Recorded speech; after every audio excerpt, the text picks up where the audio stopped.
Uh, yes, I guess now we are recording the session because these sessions are on Sundays. There's a possibility of that one of you may miss one of the session. So I requested my friend to kind of give me this ID which has a facility to record the session. So we'll have all the sessions recorded, and if you want particular session, you can always ask for it.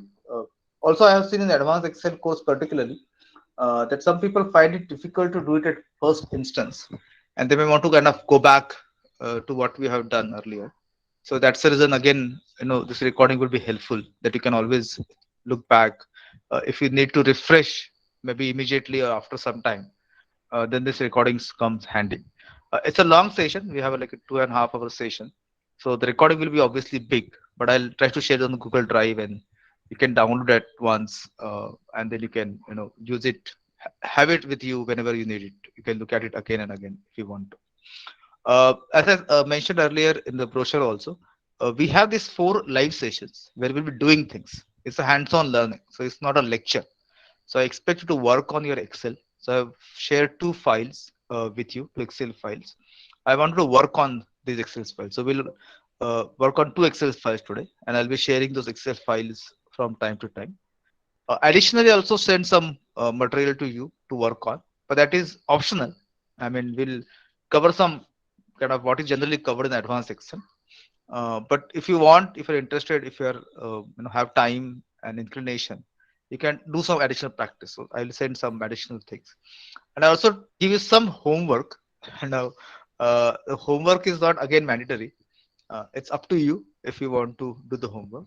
But if you face any difficulty in doing homework, you can always post it on the WhatsApp group, and one of us can respond. I will respond, or anyone else can also respond to that homework. So again, homework is not compulsory for you. I know you are very busy people, so may not be able to find time for things. But in case you are interested and you want to kind of sharpen it further, this is a good time. So this is a month where you can learn a lot about Excel based on how much time you can find for yourself. However, I would always suggest that find time for attending live sessions, because this is something that you may watch recording later, but there is a benefit of attending something in live, and you can do it at that point of time. So that is really helpful. So we have Vinod joining us. So Vinod, would you like to just quickly introduce yourself and tell us what are you expecting from this course?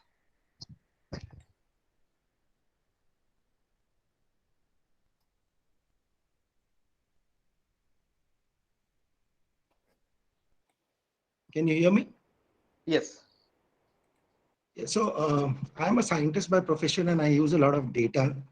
So I am expecting to learn. So I know basics of Excel, but never been trained professionally on Excel. It's I picked up on my own. So I wanted to learn in a professional way how to use Excel, and also to learn some of the advanced things that I think you will cover in this course. Great, great, wonderful. So we'll begin now. I hope everybody has got that file. I'll now switch off my video and start the sharing screen. But before doing that, is it possible for all of you to kind of switch on the video and we can take a small pic? If it is possible, I know it's Sunday morning and I don't know where we'll be sitting. But if it is possible, just can you switch on your videos and we can take a small pic.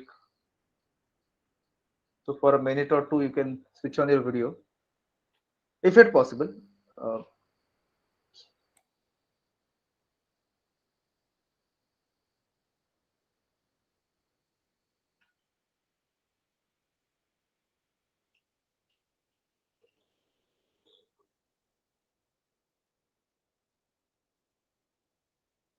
okay, so we're getting everybody in. I think we're waiting for Yogesh, Nalal, and Nidhi. If it is possible for you to share the video or switch on the camera. So my camera is on. I'm sure you would be getting something. It's could be some issue. My camera is on. Okay, okay. No issues. I think that's fine. Nidhi ma'am, will it be possible for you to switch on the camera? Oh yeah, Mrunal, now we can see you. Sure.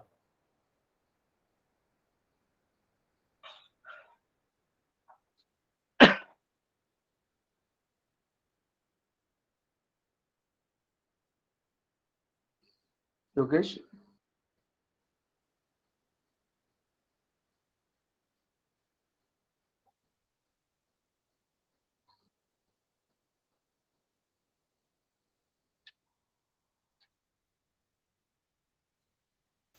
Next time I can do.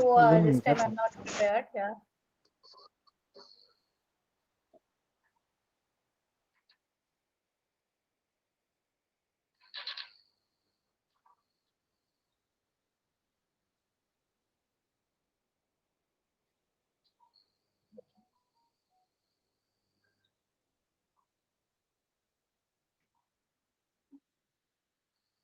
okay. A smile, please.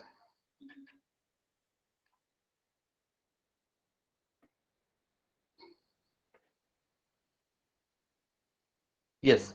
Thank you. I think we can now switch off our camera. I'll just quickly save this and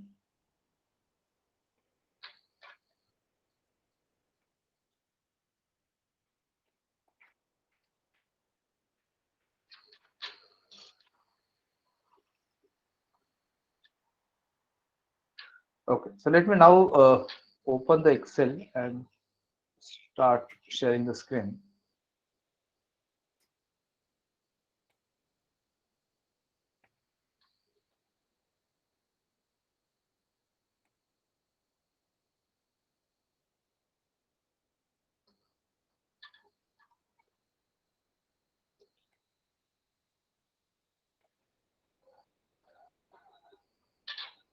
Yes. Do you see the Excel sheet? Not yet. Okay. It'll take a minute maybe.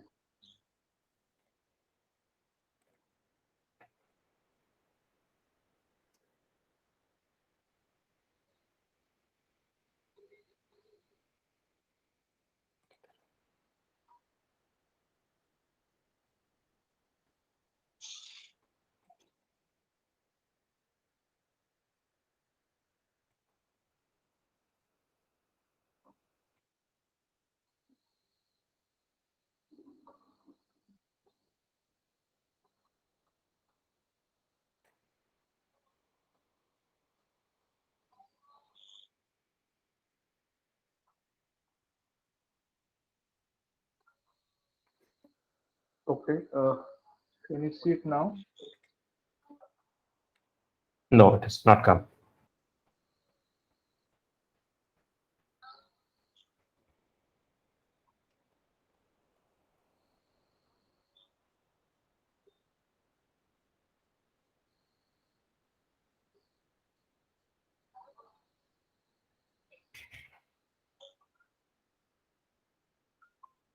Okay. You're not seeing it yet, right? No, this is not visible. Okay.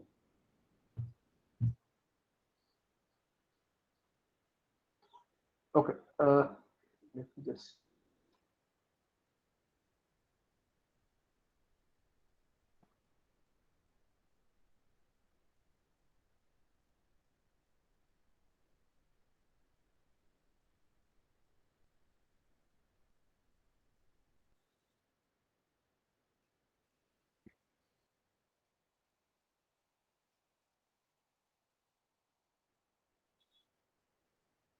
Okay. Let me share the entire screen. I think that's okay.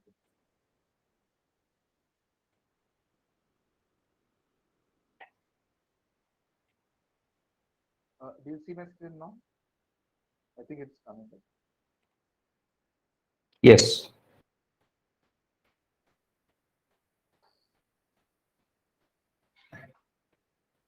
Okay.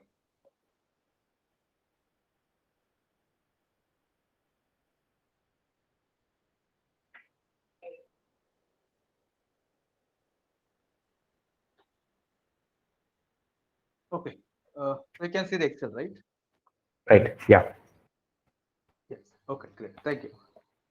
So what we'll do, we'll start with functions and formulas, as we mentioned. And in functions and formulas, lookup functions are the most popular functions. So We'll look at it after the break. So before the break, we will actually look at other functions, and after the break, we look at lookup functions, particularly VLOOKUP, because that is widely used. And we have four members from a college uh, who would definitely need this VLOOKUP function. I also teach in NMIMS as a visiting faculty, and I need to prepare those mark sheet. And this VLOOKUP function is very handy. It kind of does the work very quickly. I always wondered that how did I manage to do that? When I started actually teaching, it was the most difficult task. But once I learned the function, it was really helpful. So I'm sure you also find it useful as you go along, start using it. But before that, I just wanted to quickly check with you.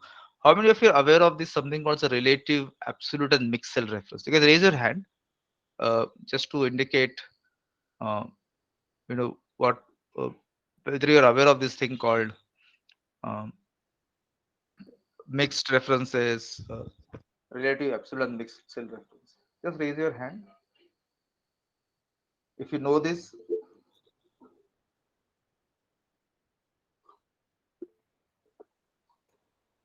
Okay, so Vinod knows it. Okay. Anyone else who is aware of? Might be not may not be knowing the term for it, but just in case you know the term. Okay, Vinod also said do not know.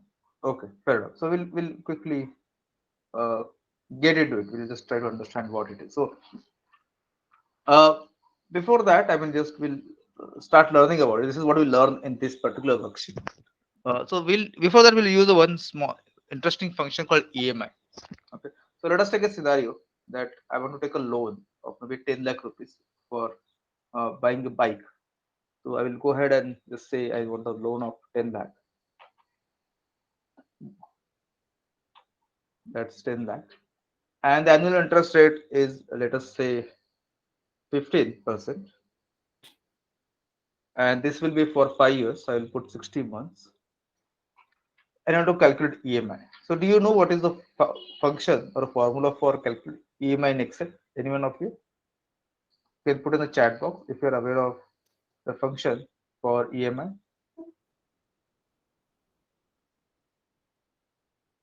Okay. So it's possible that you may not be aware of it, but I want you to practice another skill, which is very important skill, is to Google about it. So just go on Google and search formula for calculating EMI in Excel or something like that, and tell me what is the answer that you get. So please do that. Use Google to find the function that we'll be using in Excel for calculating EMI.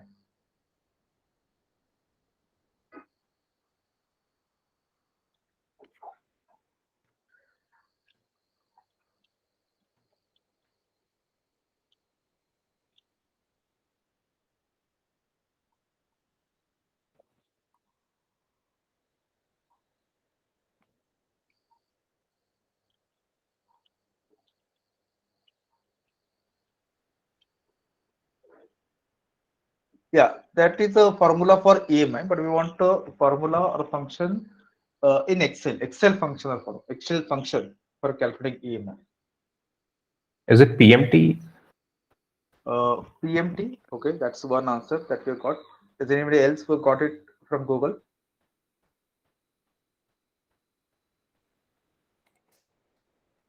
So I want everyone to try it out on Google, search on Google, and find it out what is the function that we'll be using.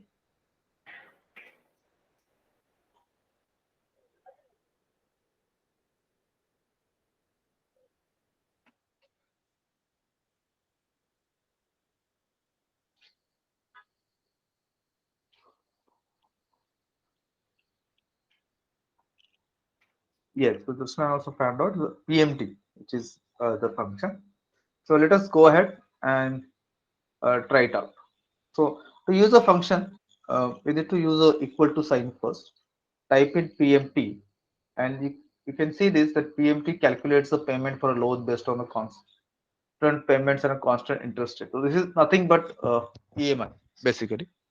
So we will now you also get a kind of a help in terms of what we should be doing Now, when you're using the function for the first time, it will be really useful if you click on this thing called fx here, which is say insert function.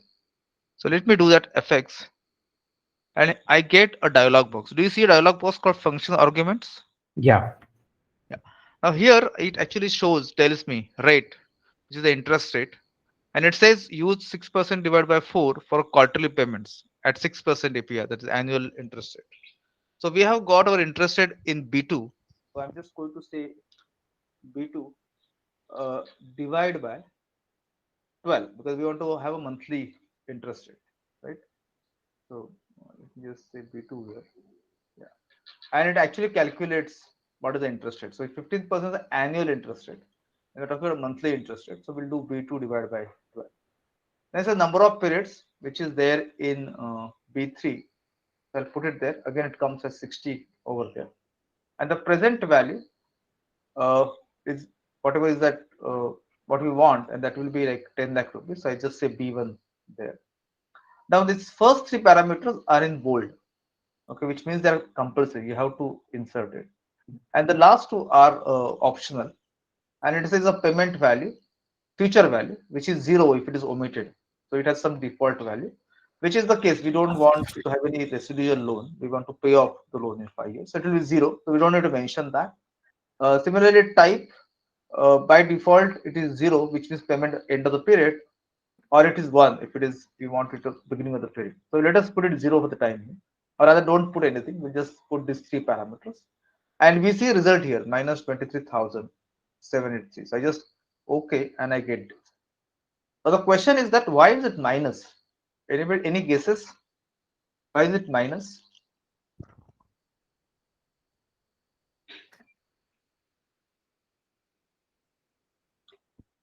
I mean, guesses. You may not know the answer, obviously, but any guess why it could be a minus?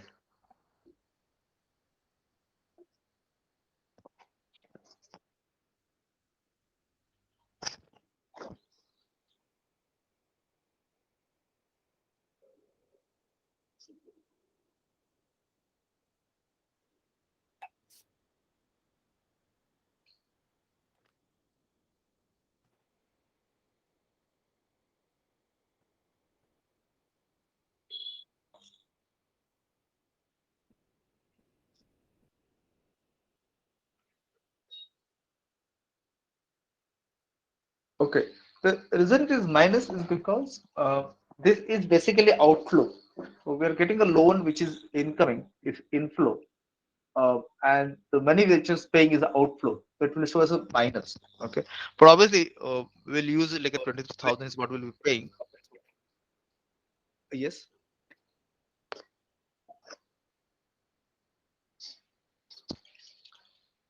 So we'll be doing it like 23,000 is what we are paying, but that will be shown as a minus. Just that it indicates it's an outflow. Whereas, so if you make loan amount as minus, then this will come as a positive. That is how this formula kind of a work, right? Is this clear to everyone? Yeah. Yeah. Uh, Now, why did I ask you to Google about it? I mean, you expect to learn something in the course, and you said, okay, why do you should be Googling about it?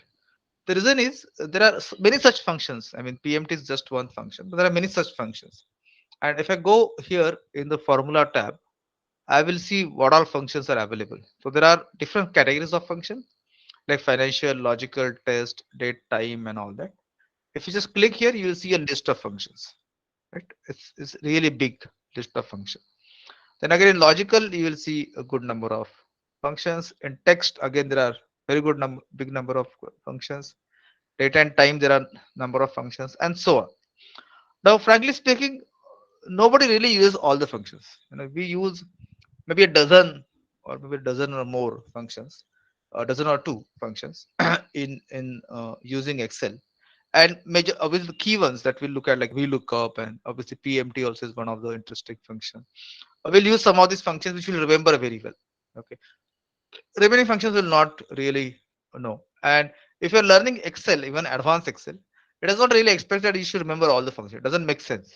Okay, and that is where the Google comes handy. I mean, if you want to do something, you can always Google about it and find the function. And as I mentioned, you can always read about it in that Google the web page. But a better idea is that start applying it and use these function arguments, and you'll get enough and good help to about on how to use a function. Okay, so that's how you should really master the functions. Okay, so what we'll do now is that we will calculate this premium for each month, and this is equated monthly installment EMI. So it has to be same for all, but nevertheless, we'll put it here. So now this time I'm going to use the same function, but I'll use it in different way. I'll just put PMT and double click here, and I put a rate which is I want. I just say P2 divided by 12, comma, and you can see there is a formula which is kind of prompts me saying I have to put up number of periods. Now I know this function what is there, so I can always use this prompt. Uh, and actually, I recommend that you use a prompt. I mean, it always helps. You may not remember all that parameters at all the time, and again, you should not memorize this thing. There is no need to memorize this thing. Whenever you use it, just use a prompt. If you used it before, if you're using first time, use functional argument. That is the best way to learn it. Okay, and here you get the same amount, which is quite obvious, right? Now I want the principal amount. So if you those who know what EMI would know that EMI has two components. There's a principal amount and there's an interest amount. It changes every month. Anybody knows about how it changes about EMI? What is the principal component in EMI? What is the interest component? Will anybody like to tell?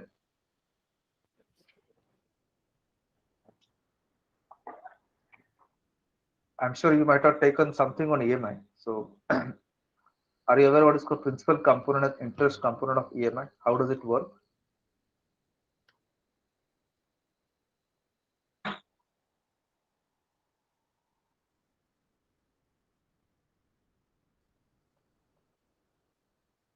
Sorry, didn't see the chat box. So Vinod, you asked for this thing which was because you deducted from principal amount. What is this about? No, I was just trying to answer why it could be negative. Yes. So, Okay. yeah. Yeah, it's not deducted from the principal amount, but it's just because it's outflow. So Okay. Yeah. Thank you. yeah. And Nitin also which Excel version you're using. So I'm using 2016. Which version are you using, Nitin ma'am? I need to check. So yeah. Okay. I'm using 2016, and whatever we're covering today will be possible with 2016, 2013 Okay. also. Uh, Okay. Okay. yeah. So version will not be a big challenge. You're using it. Okay. Any Thanks. version will be good enough. Right. Yeah. Yes. So anybody is aware of this EMI thing? What is the principal? What is interest amount there?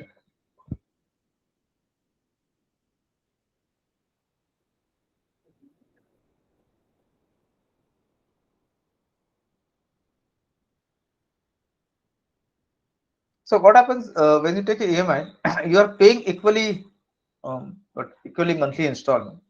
But when you start paying, you will be paying more of a interest and less of the principal. And towards the end, you will be paying more of a principal and less of the interest. Now, why this is important is because when you break this in between, if you make a premature repayment or you make early repayment kind of a thing, the challenge is that you would have paid more of the interest and less of principal in the beginning. So your principal amount doesn't change, doesn't reduce significantly. Okay, and this is the way the logic really works. So in a way, it is actually discouraged you from making an early payment, because if you make an early payment, you're actually paid the interest more. Your principal amount comes down not that much, but your principal amount you repay more near the end of your loan payment. So that's how it is really works. So we'll now calculate this principal and interest. And again, I want you to Google and tell me what should be the function to be used for calculating principal and to calculate interest. So just Google about it and then tell which function we should use for principal and for interest in case of EMI. So just Google about Excel function for calculating principal amount of EMI.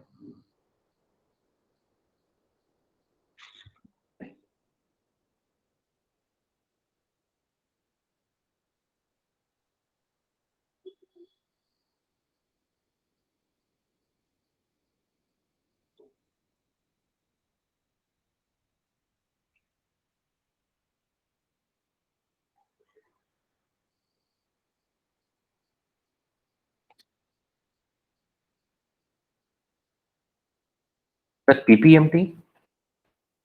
Yeah, it's PPMT. So again, I will use the same trick. I'll click on that FX I'm using for the first time. It actually asks me to search. I can do that also. I can just put PPMT here and say OK. Go. Sorry, I need to click and go. And I get a PPMT here. I say OK. And I see the rate. Again, I know the rate. I need to put V2 divided by 12. Period. But this period is the period in which I want to calculate principal. That is the first month. So I'll use this A7 as the thing. And the number of periods I know is in B3. Present value is in B1. So this is how I put in the formula. Uh,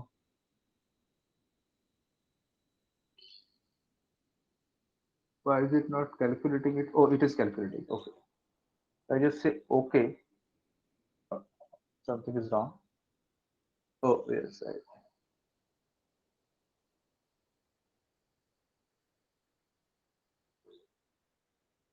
Yes. What is the function for calculating interest? Did anybody find it out?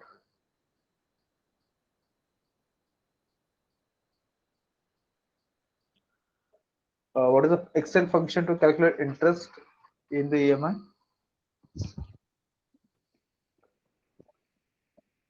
FV?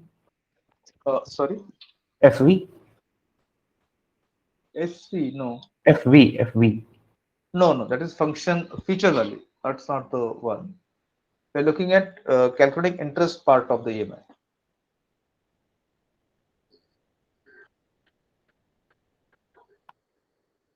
So please, everyone, please Google. Is it IPMT? Yes, it's IPMT. Let me say IPMT.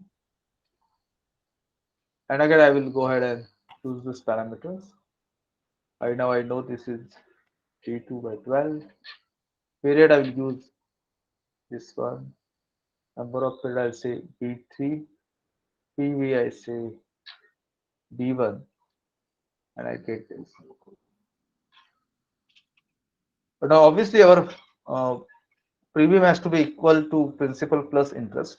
So let me just select C7 and D7, and down here on the right hand side bottom, I see the average. I see count is equal to 2, and I see sum, which is minus 23,789.93, which is what the premium is. So it's correct. So we have got, so basically we get this principal here and the interest here. So we are paying interest of 12,000 and principal 11,000. That's how we are getting it. Is it clear? I want to take a pause here to just ensure that you have done so far in your Excel. Please don't defer it to do it later. Please do it here itself, now itself, and just raise your hand once you are done. Yes. So, and if you are not done so far, if you are not got something, then please ask me. I'll explain it to you. But I want every one of you to do it till this stage in your Excel. Raise your hand once you are done. Okay. So, Saima ma'am is saying, please show again. So, ma'am, are you looking at interest or a principal formula?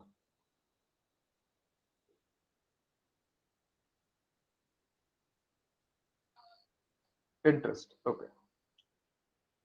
So just delete this. So I have figured out from Google that it's IPMT. So I just say IPMT. I select it, and then I go on the functional arguments. And a rate, I know it's mentioned B2. So I take that, but this is the annual interest rate, so I divide by 12. Then period, which is for the first month, which is available in A7. So I pick up this A7.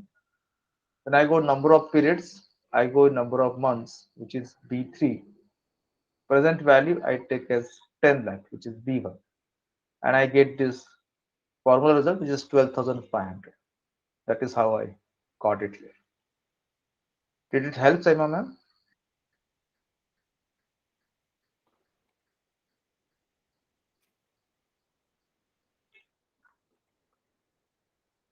Okay. So please get it done till this point and then raise your hand to indicate that you have finished up to this point.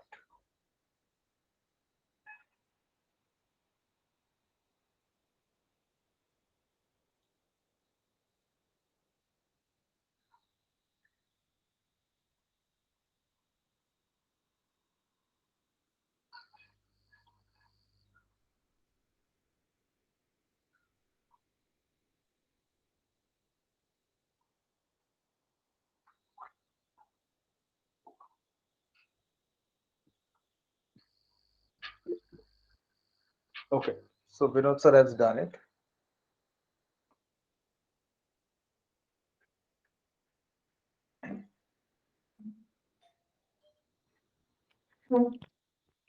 Yeah. Yes. Any difficulty? If you want me to repeat something, please let me know. I will repeat it for you.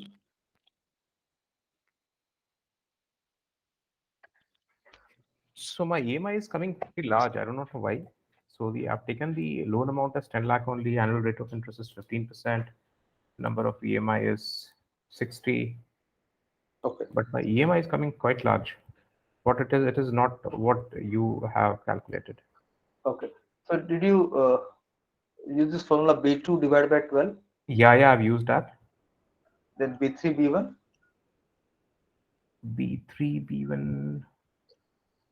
Uh, Okay. B3, B1. Okay. so first parameter is rate, second is number of periods, and third is present value. Yes, got it. Yeah, got it.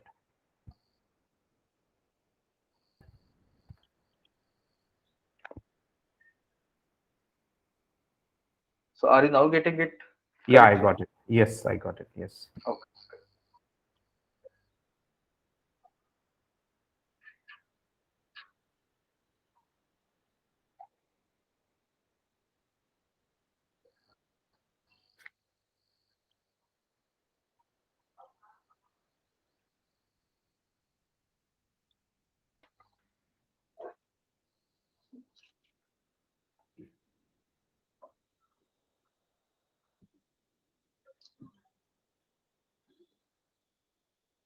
So I can copy this EMI into first month, right? Uh, sorry, CMS? I can copy this EMI into as first month premium, na, or other EMI, or Ha, yeah, or you can type in again. I mean, just uh, mm, this is anyway same formula. That's correct. yes.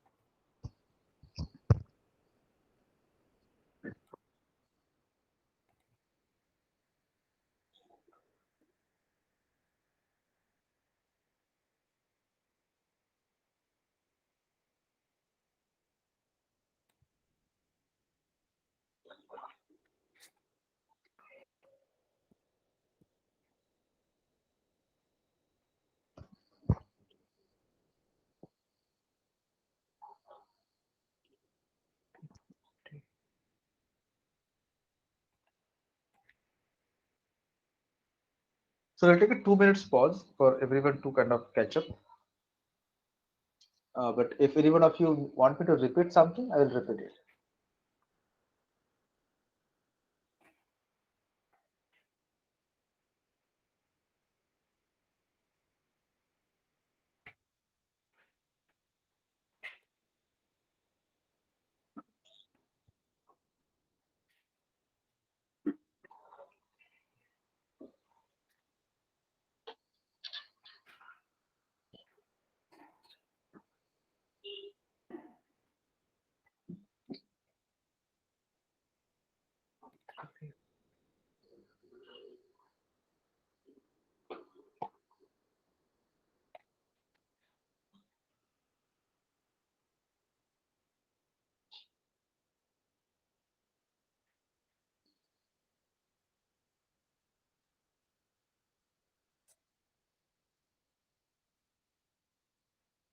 So for PPMT per is what? I mean the first EMI, right? Yes, it's per means which period. So first month, second month, third month, which Okay, period.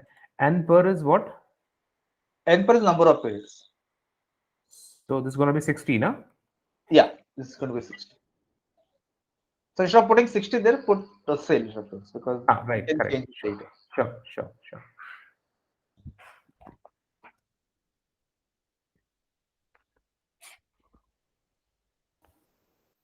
Hello, hello.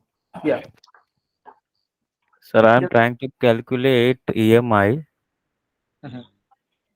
So I am putting the formula is equal to capital BMT bracket open is equal to B2 by 12, comma Hmm. B3, comma B1.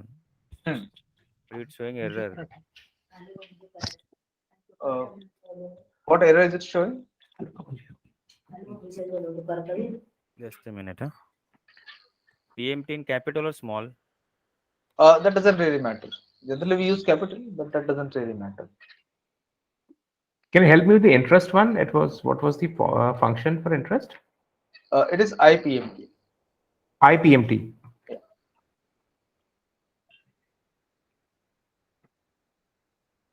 Narendra sir, what are you getting? Sorry, are you asking me? No, I'm asking Narendra sir. I think he said Yeah. he It's some showing error. there's a problem with this formula, not trying to type a formula. Did you put a question mark there? Sorry, equal to sign in the beginning? Yes, yes. Okay. Do you want to quickly share your screen? Let me just stop sharing. Yeah, yeah, I'll show.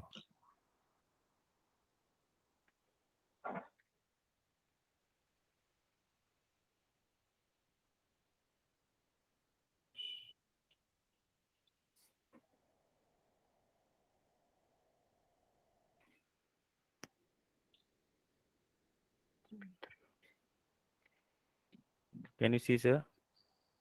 Yes.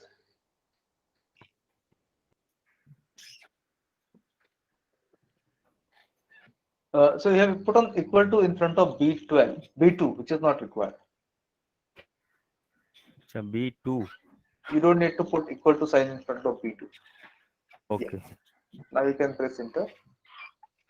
Yeah, yeah. Thank you.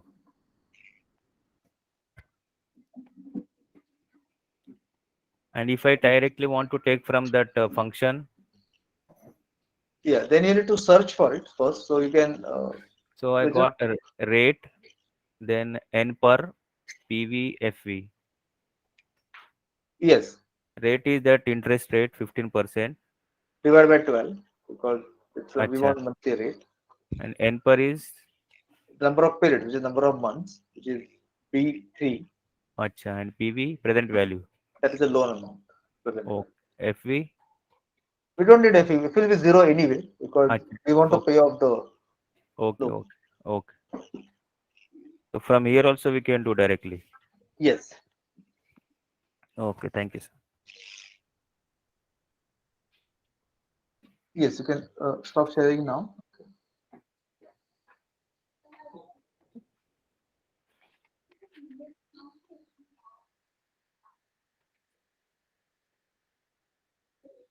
Okay, so let me share my entire screen. So essentially, what happens if we share the entire screen, then you can see the dialog box. If you only share Excel file, then the dialog box is not set. So now what we'll be going to do is that we have typed this, let us take only EMI. We just copy paste it here. And generally, when you put a function like this, we generally drag it down. So for example, if I put something here, uh, this C7 plus C8, sorry, C7 plus D7, I get this, right? And I can drag this down and I get 0 here, but basically I get C8 plus D8. And if I go down, I can see that it comes C10 plus D10. So it kind of drags it. It kind of uh, what is Excel kind of takes increases the reference basically, which is what is a relative reference basically. But it will do it here also. So I just double click here, it will go down till the end, and I'll see only errors out here. And when I go and check the formula, and I'm pressing F2 to check the formula. So I press F2, I see this formula. I see that it has actually used the relative reference. So earlier we had B2 for the rate. So now it become B3 by 12. And then number of periods was we had B3, which has become B4 now. and lower amount we had put B1, it has become B2 now, and so on. And obviously, it is giving the wrong answer. And you can see that it has changed the reference, because by default, by default, in Excel, all the references are relative reference. Okay, so when you drag it down or drag it towards right and all that, you will always get a kind of incremental or references, simply because it's a relative reference. But incidentally, in this case, we don't want relative reference. We want what we call the absolute reference, because we want this B2 to be constant, we want B3 to be constant, we want B1 to be constant. But to do that, the way we do it is that we have to put dollar signs. You might have seen dollar references, dollar in the cell reference. So I can go and type dollar, but what I would prefer to use a shortcut called F4. I can use the function 4 key. I can put F4. The moment I put F4, it will say $B $2, which basically means that freeze it, freeze the both row and column, don't increment it. Then I do again F4, I get B $2, which means column you kind of sorry, rows you can fix up $2, but B could become C if I drag it towards the right. Then again I press F4, I get $B2, which means the column gets frozen, the row can change, and then I can again press F4, I get B2, which is a relative reference. In this case, I want absolute reference. I'll press F4. Then I go to B3 also, I press F4. I can go to B1 also, I can press F4. I can, or I can simply type it. You don't need to really press F4. You can simply type this $B $. And then I click here, and my formula has become like this: $B $2 divided by 12, $B $3, and $B $1. And then I can drag it down, and I can see that it has come correctly because I have given a fixed cell reference. That is what it has done. So now I can actually drag this formula without worrying about this part, that it is changing. So this is what is called a fixed or absolute cell reference. It just says B12, nothing else. $B $2 means B2, fixed B2. You don't change. If you drag it towards right or left or up or down, the reference will not change. Reference will remain absolute. That is what we meant by absolute cell reference. Yeah? So please do it. And if are you clear on this, or is it clear to all of you? Yes, sir. Yeah? So please do that. And ask me if you have not got the same. If not getting the same result, then please ask me.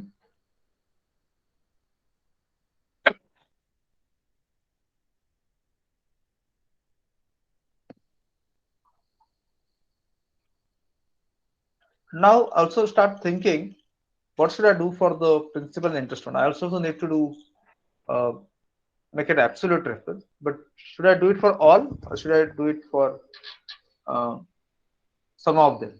So what should I do? Should I do absolute reference for principal and interest formula also? So principal and Yes.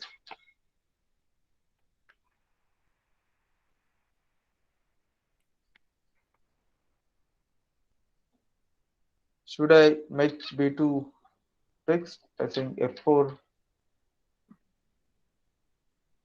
Should I do this way? Is this correct? just a second.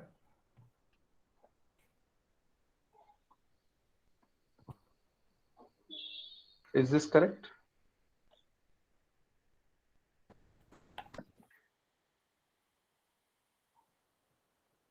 No, the A1 and A2 every month. So The principal has to decrease, in fact, in every payment, right? So Yes. the interest is like, if you have paid one EMI, then the EMI has got two portions, interest and principal. So Right. that principal, whatever you have paid, should get decreased from the next EMI, Yes. So and that's interest the should be charged from on the outstanding EMI or outstanding principal only. yes. So what has happened is that we did a fixed reference for everything. So that is what the problem is. For A7, the period which we want to, for which we are calculating principal amount, should be relative. It should not be fixed. It should not be absolute. and then now you uh, do it. Now you'll see that the next time this will refer to A8, which is for the second month. It is calculated, and similarly go to the end. You'll see here you get A66, which is what it calculates for 16th month, and then you can see now that your principal amount has increased. So initially 11,289, it increased to 12, 13, 14, 15,000, and in the last month you are paying 23,496 as the principal amount. Yeah. Okay. Similarly, when you go to interest, you need to go ahead and uh, make B2 as fixed reference, B3 as fixed reference, and B1 as fixed reference. But A7 should be a absolute with should be a relative reference, because when I drag it down, I want it for each particular period. So I want here for A8, which is second month. I want here for uh, 12, which is the sixth month, and so on. And again, you can see here that initially the interest was 12,500, which is high, and it kind of gradually reduces.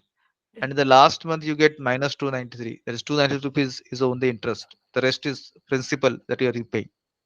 So as I mentioned earlier, you actually pay more of interest in the beginning and less of principal in the beginning, and near the end you pay more of principal and less of interest. That's how this EMI is actually calculated. Yeah.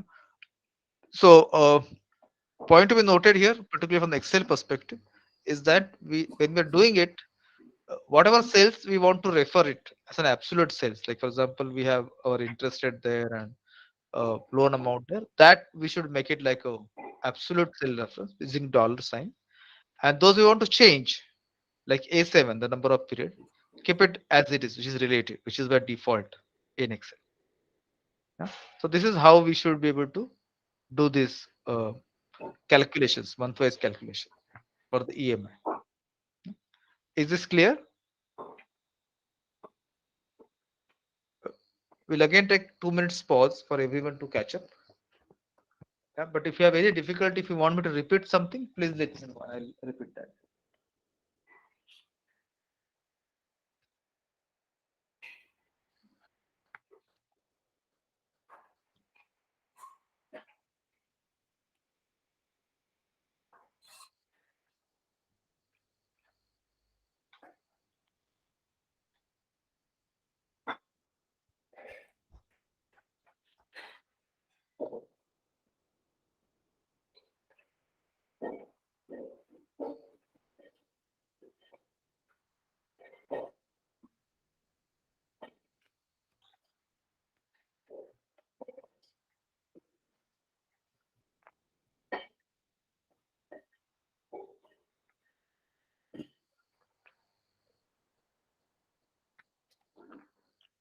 In case you are done, or rather, I will request everyone to kind of give your attention for a minute to look at the next worksheet. So those who are done with EMI can work on it. Those who are working on EMI can do it as a homework. I'm just quickly explaining you the homework, and then again I'll take a pause for you to finish the EMI worksheet. So the homework here is this is a table, a multiplication table. You may remember this. Right? So 2 by 2 is 4 here, right? And then 2 by 3 is 8 here, and maybe here 8 by 5 is 40. This is the table that we all must have done at some point of time in your school life. We want to reconstruct it using Excel, okay? Which is again very simple. You could always do use a formula here: B2 into B1 into A2, sorry, and we get a 4 here, and so on. The homework is like this: that you should type a formula in the cell B2, okay? You should type a formula in cell B2, and you should be able to drag it right, and then you should be able to drag it down, and you should get this multiplication table filled in properly. Okay, so you have to write a formula in B2 and drag it right and drag it down to get this table filled in properly. Hint is you have to use the right mixed cell references when you do this formula. The formula for this anyway is B2 into sorry B1 into A2. That's a formula. But obviously this is relative reference. If you actually do this, you'll get a wrong results. because you're using relative references. You have to use obviously mixed reference, not even absolute reference, to able to get that. So this is a homework for you. So if you're done with EMI, you can use next 5 minutes to do that homework right now in the class, or you can finish your EMI. Once you have finished your EMI, please indicate that by raising your hand um, in the meet, yeah? And then start working the multiplication table. And if you have any difficulty, then you can ask me. So Josna ma'am, you can start working the multiplication table if you're done with EMI. Is there anyone else who has also done with EMI worksheet? Please raise your hand and keep the hand there only so that I know. So everyone should do EMI worksheet in the session. Hello. Yeah, so those who have done the EMI worksheet can go and start working on the multiplication table. That is actually homework, but if you have some free time, you can actually use this to do multiplication table.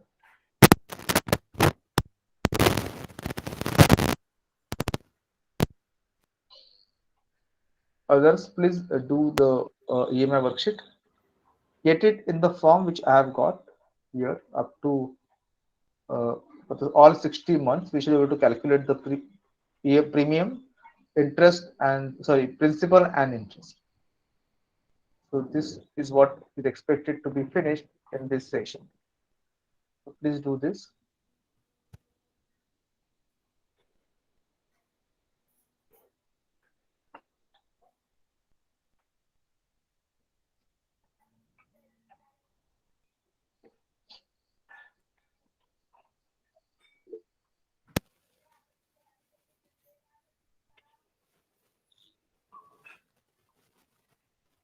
So Nader sir is asking for.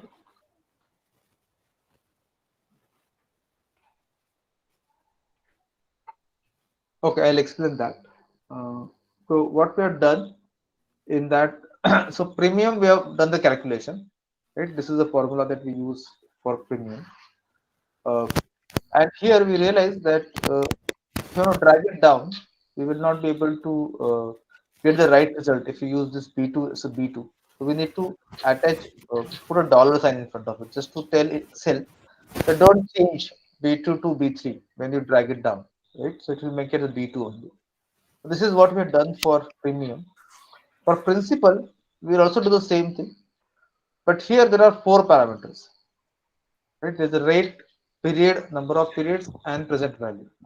So rate, uh, number of periods, and present value are fixed. B1, B2, B3. They are fixed in B1, B2, B3. But the period for which you are calculating principal is A7, which we want to change. So that is only one which is what we will not do kind of absolute reference.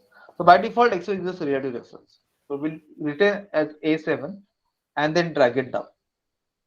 Okay. Similarly, for interest, we will do B2, B3, and B1 as absolute reference by putting dollar sign in front of them. Dollar B1, dollar B, $1 kind of thing. Whereas A7, which is what calculates the month period for which we are calculating interest, we'll put it as a relative thing. So when you go to the next one, you say A7 has changed to A8, but B2, B3, B1 has remained as they are. So that is how we have got B1, B2, B3 out here because we have made it a fixed absolute reference. Whereas A7, A8, A9, all that will be a relative. Is it clear, Narendra sir? Yes, sir. Yes. Thank you, sir. So once you are, yeah, Josna ma'am. So that's there in your worksheet also, multiplication table. So you should working in your worksheet the multiplication table. There where you should be able to put a formula in P2 uh, where we should be able to drag it down towards right and towards down and you should be able to get the whole multiplication table calculated correctly. That's kind of homework that you.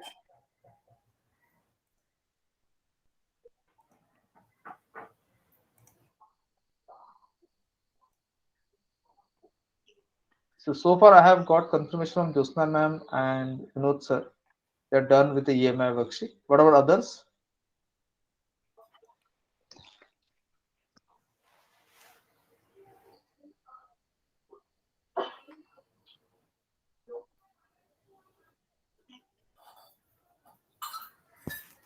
Any difficulty? Please ask me. If you have not understood something, please ask.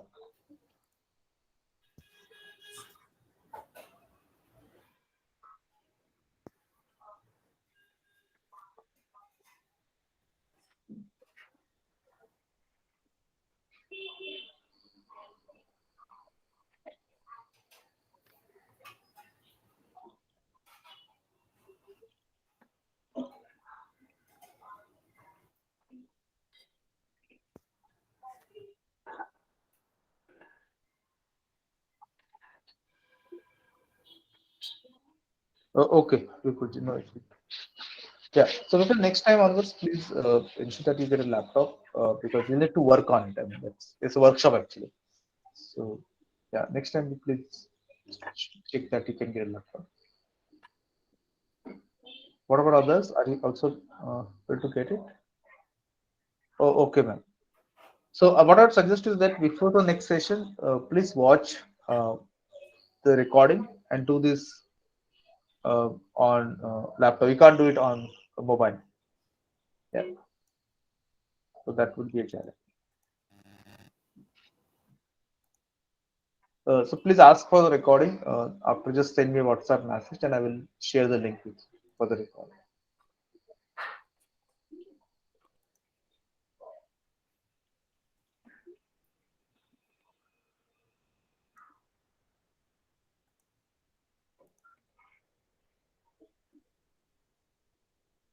Okay, Simon also has done it.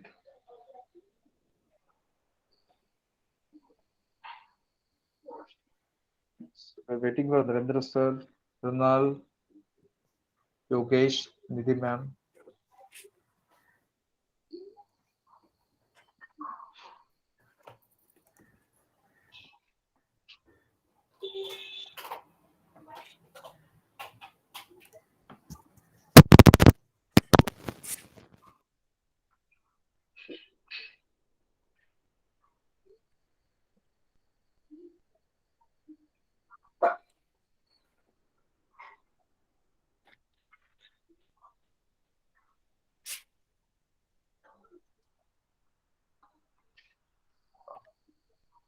So we'll continue this part for next 2 minutes for everyone to catch up.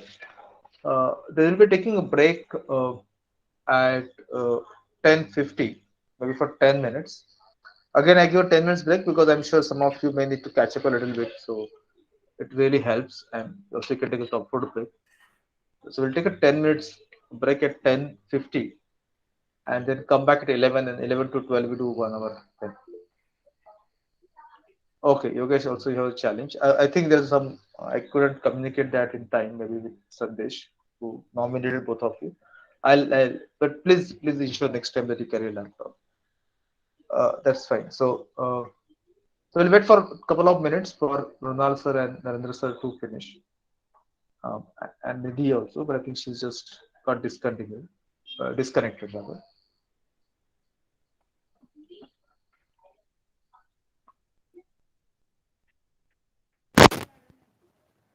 Hello. Yes, Narendra sir. So that EMI, how to copy paste? It's not coming in premium column.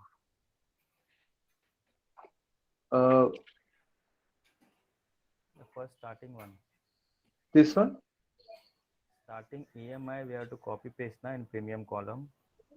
The Or 20%. you can simply type it again. You don't need to really copy paste. You can actually, I would suggest you type it again instead Okay, of. number na? That Yeah, yeah. rupee symbol also. Uh, okay, that rupee symbol is there with me because I have. If you look at here, the currency in the number thing, there's a currency. So I'm named it as a currency. Hence, I'm getting a rupee symbol. Acha, You acha. may not be getting it. I'm Got, sure. got. So now I will drag it, copy paste in the full cell, Okay. premium cell.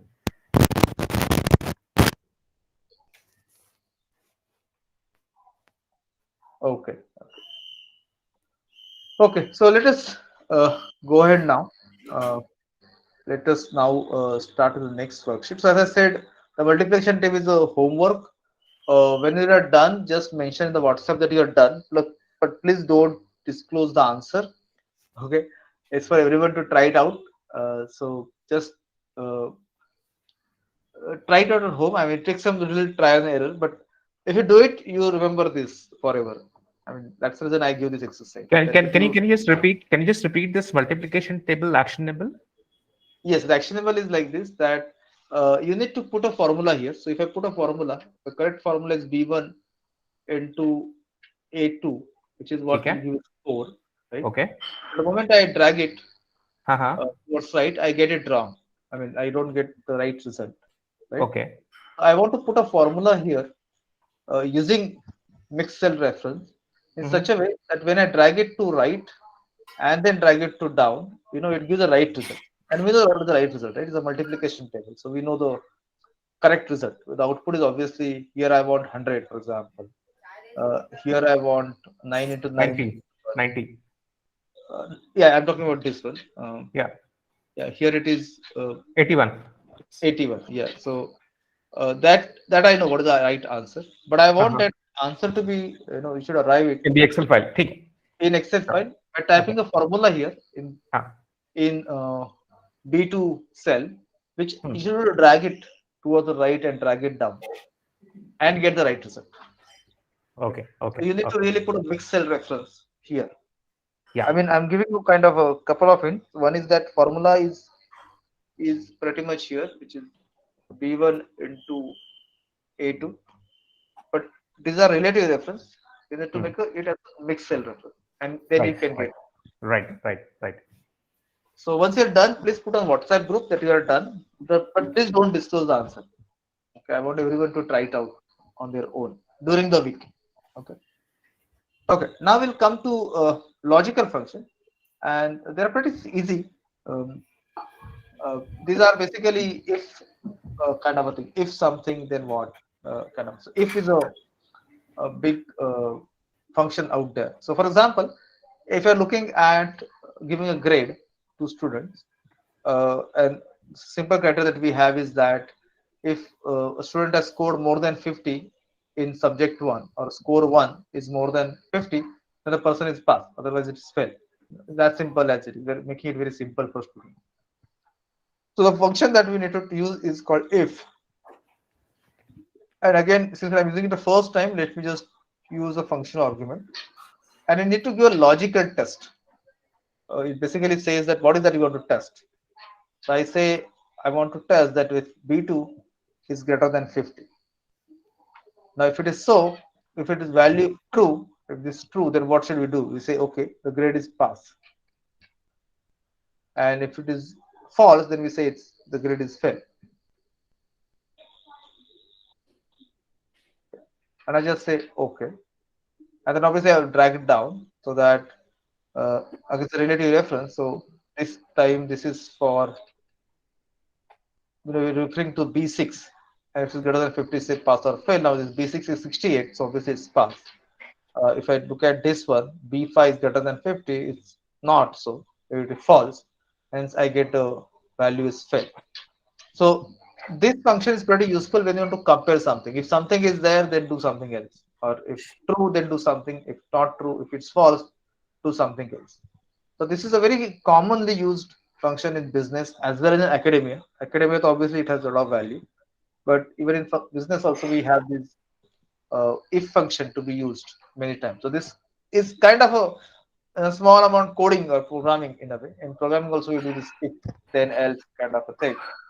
But this is very simplistic one which we could have. Okay.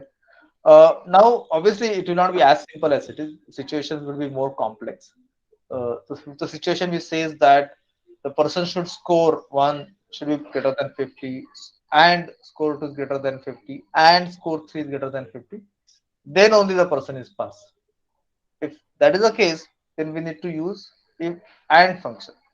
So and function will basically, now let us look at this, what is and function. So I just type in and function and it says checks whether all arguments are true. So I just click here and it will have multiple logical tests. of all are true, then this will return as true.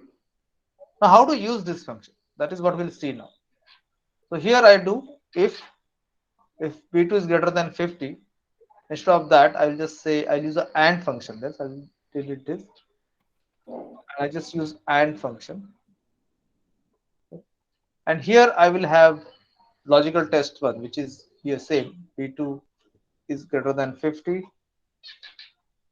comma second logical test c2 is greater than 50, third logical test d2 is greater than 50. If all are true, then only this will become true, and if the whole thing becomes true, then it is pass, otherwise it is fail. So do this, I see is fail. Why? Because score 3 is less than 15. If I just drag this down, I see only one person who is passed because he has scored more than 15, all three of them. But the remaining guys have not really passed because they have failed, scored less than 50 out here. Yeah. So this is how you would see this if and be used. Right now, it is possible that there could be a criteria which says that or he should score more than 15 any one of these courses. Then you can use instead of and we can use or. So there's another function called or. So we could use that, and I can obviously make everybody pass because if you scored more than 15 one of the subject, you are anyway pass. So that way, this could be used. So particularly making a grade sheets and all that, this is obviously very handy because it calculates itself. You don't need to do anything yourself. So that is how you would do or function. If your calculations are very complex, criteria are very complex, for example, then obviously you need to use a combination of and or. That becomes a little complex, but otherwise the thing remains the same. It's and or. And then if basically if is a key function that we use, and then we use and or within it if we want to have some criteria that we need to check for. Is this clear?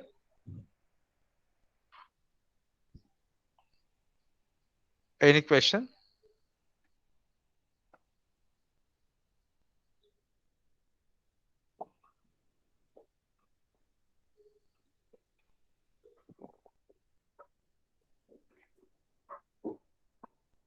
Okay.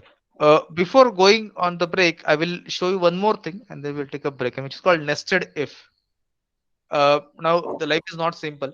I mean, even if you're looking at the score one only, we just don't want to say pass or fail. We have something called as if the person is between 0 to 50, then give a D grade. If it is 51 to 75, then C. Or other way around, if you have more than 90, then give A, then give B, C, D. Now, if you have this kind of a thing, it's kind of a complex. We use a nested if. So I'll type it here, and I'll put in the chat box also, and I want to try it out yourself. I mean, just give attention here, what I'm typing, and then try it yourself. You may find it very complex to begin with, I'm sure, but eventually you will find it is not that complicated. So let me just do this. I say if at this time with this formula prompting is very useful. So please make a note of it. If I say if score 1, I'm using only for score 1. If P2 is greater than 90, comma, then I say the grade is A, okay, which is okay. What if it is false? Then I again use if. If it is false, means it is less than 90, then I say if again B2 is greater than 75. Okay. And if it is greater than 75, it's B. Why? Because we have reached here only because it is less than 90, but it is greater than 75. So it's B, comma. What if it is not greater than 75? Then again I put if do B1 if B2 is greater than, now I'll say 50, and if that's the case, I'll put it C. If that's not the case, I don't need to again test for anything else because if it is not, anyway, no, it's D because if it is less than 50, it's D. So I'll put it like this. Now, When I close it, uh, this thing, I need to be careful that I'm closing the right number of closing brackets. I just do it again and then do it again. So I need to have 3 and then I get it as a C. So this guy's got C because he's 70. So then this guy should get B. The third guy should get B again. The fourth guy obviously get D, and the fifth guy should get C. So I'm just checking and I'm checking whether it is correctly done. Okay.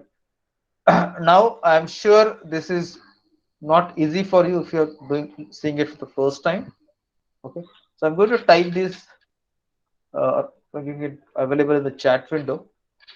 But I want to try this out yourself. Uh, Let me just open it here.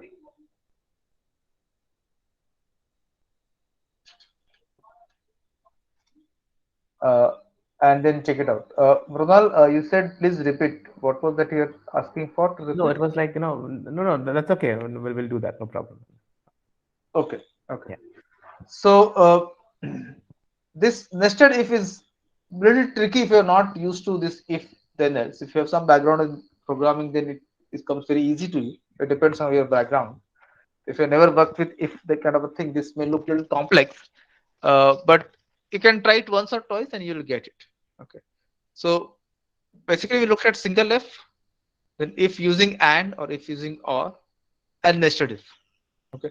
Now there is more to it, obviously, but that we need not get it. This is good enough for most of our things, and there are many other things that we could do, but these are kind of good enough to start with, essential with functions.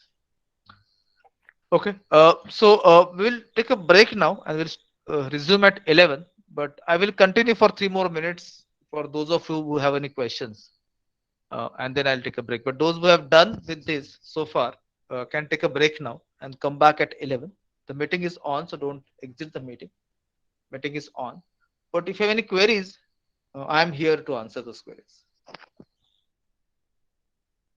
But others can take a break and come back at 11. Brunal, I have already shared the Excel file on WhatsApp. No. I'm saying the worked on Excel Yes, file. I'll do that. I will share this file also with everyone. In the group, I'll post it after the out of the session. Okay, great. Hello. Yes. Sir, in that nested if formula, in the last you have put C inverted comma and then D. Yeah. So for D, it is less than 50, na? Yes. So that is what we have. It 0 to 50 is D.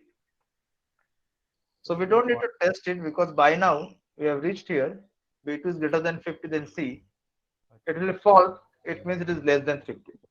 okay, okay, So that we don't need to again test for. okay.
Okay, let us take a break now and come back at 11.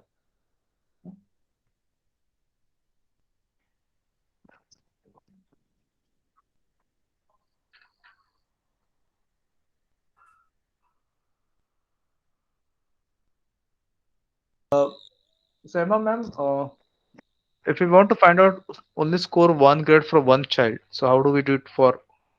So the formula remains the same. You just don't uh, kind of apply it to everyone. So you just want to put a separate formula. For example, if you are using some formula for say Ramesh differently, then you can put a formula here. You don't drag it down.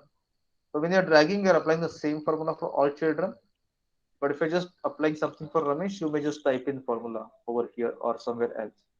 So formula you can always use for each child separately. But generally what we do, we use the same formula and use one formula and just drag it down so that it get applied for all the rules.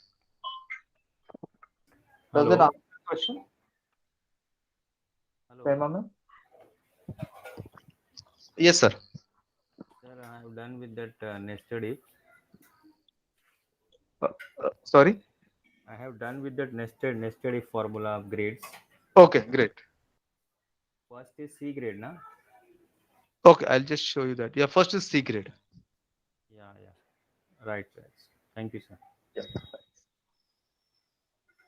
Uh, Prema ma'am, did it answer your question?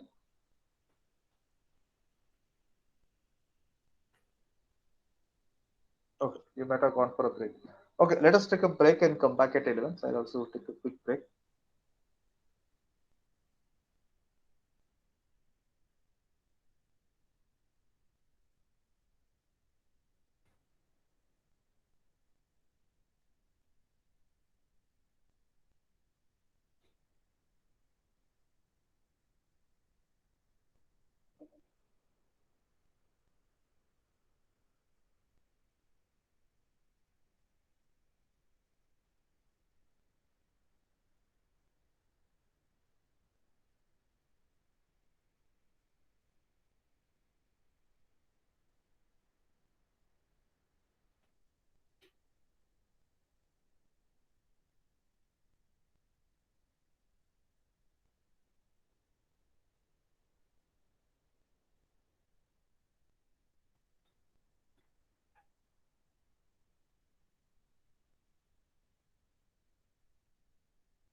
Hello.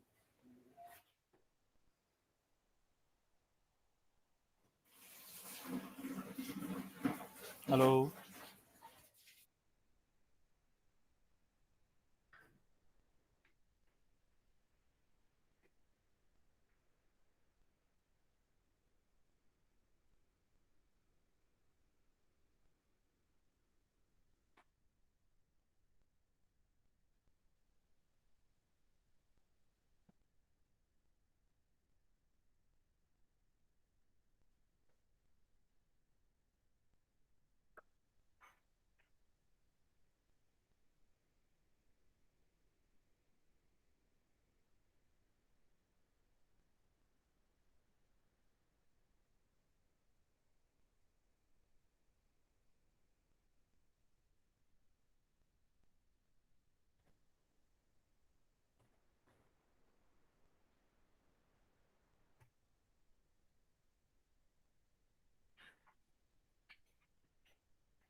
Yeah, welcome again.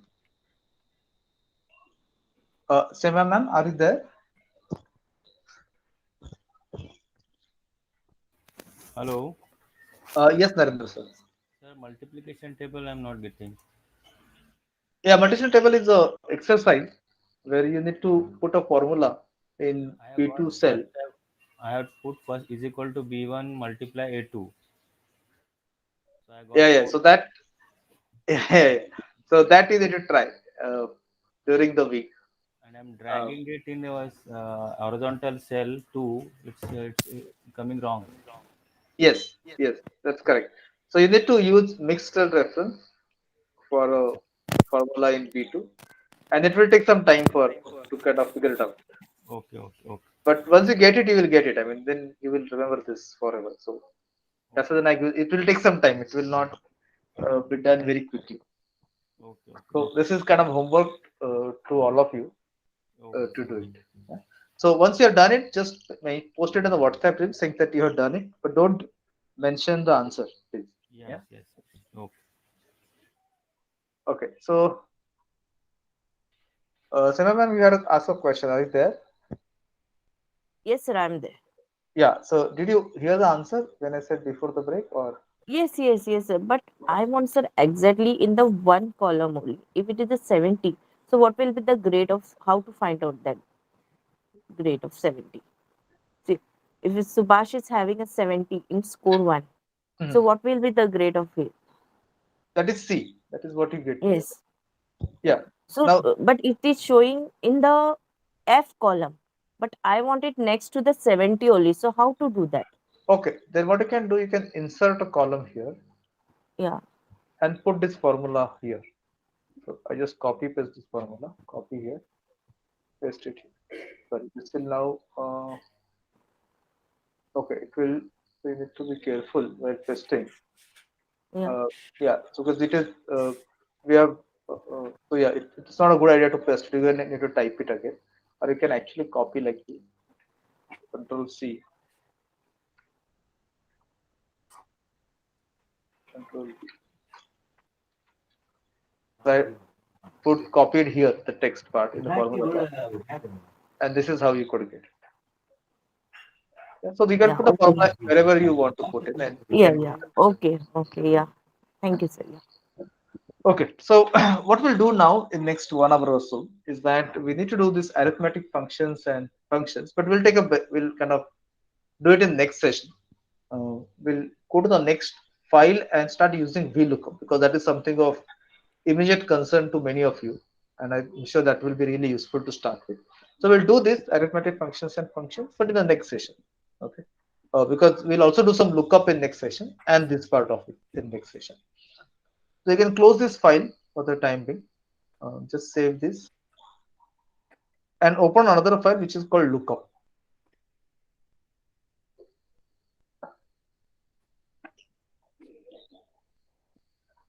So just open another file which is called lookup. Obviously, those who not have got laptop, they need to just watch it. But yeah, whenever you get a hold of the laptop, look at the recording and please repeat whatever you have done so far.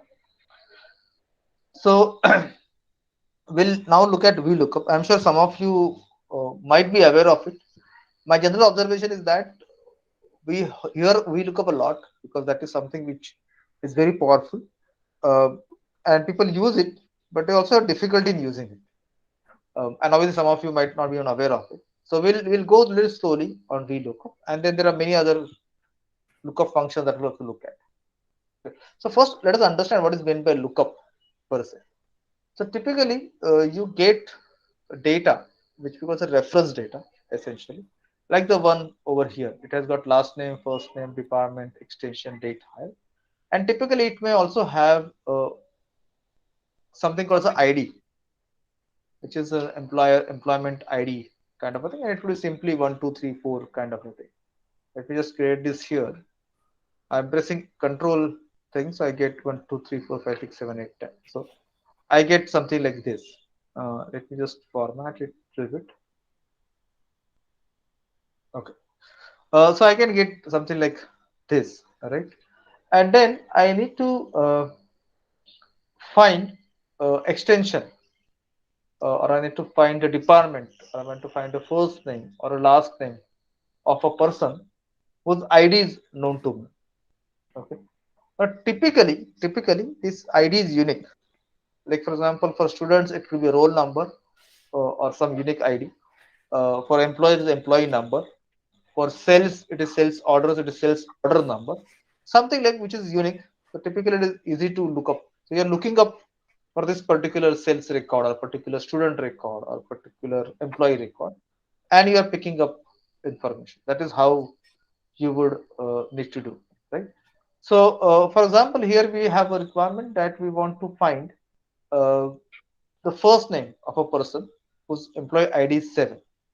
So since the data is very small here, I can actually go and look up yourself. I'm looking up, just going here in this column, looking up for 7, then going right and say, okay, the answer is Vijay. If I ask you find the first name of the person whose ID is 9, you can go in ID column, find out 9, go to our site and says Darshan. Right? So it's very easy when you have a small data, 10, 20, 30 kind of thing. What if you have 100, 1,000, 10,000, 50,000 records? It's not really feasible to find it out. Okay? And even if you have 20, 30, 50, also it's not that easy to find it out. You can actually use uh, Excel to find it out for you. So it will ask you to kind of do lookup for you, right?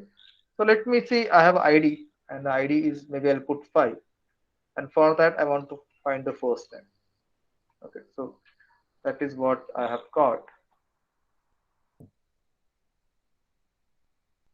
Okay, and I want to find the first name. So I need to use VLOOKUP. Why V? V stands for vertical. My data is vertical thing is kind of a stack, as against horizontal. So horizontal is something like this, that your data is horizontal, which is the data is in columns. So that is what the horizontal is. Whereas here it is vertical. Okay, last name, first name. You have different. Your records are basically rows, and you have as many rows as possible. So which is what we typically do. So hence we use VLOOKUP. There's also something called the HLOOKUP, which we'll see. But HLOOKUP is not so widely used because you don't see data in that fashion. You see data typically like this. So VLOOKUP is very popular. So I'll just use VLOOKUP. I'll just say VLOOKUP, and again I see this coming in here. And again, I can use the function argument if I want to. So let me do that. I say what is the lookup value that you are looking for? What are you looking for? So I'm looking for ID is equal to 5. That is what I'm looking for. So I put this 5 over here. Then we said table array. Table array essentially means the range in which you're looking for. So I'll pick up this entire range.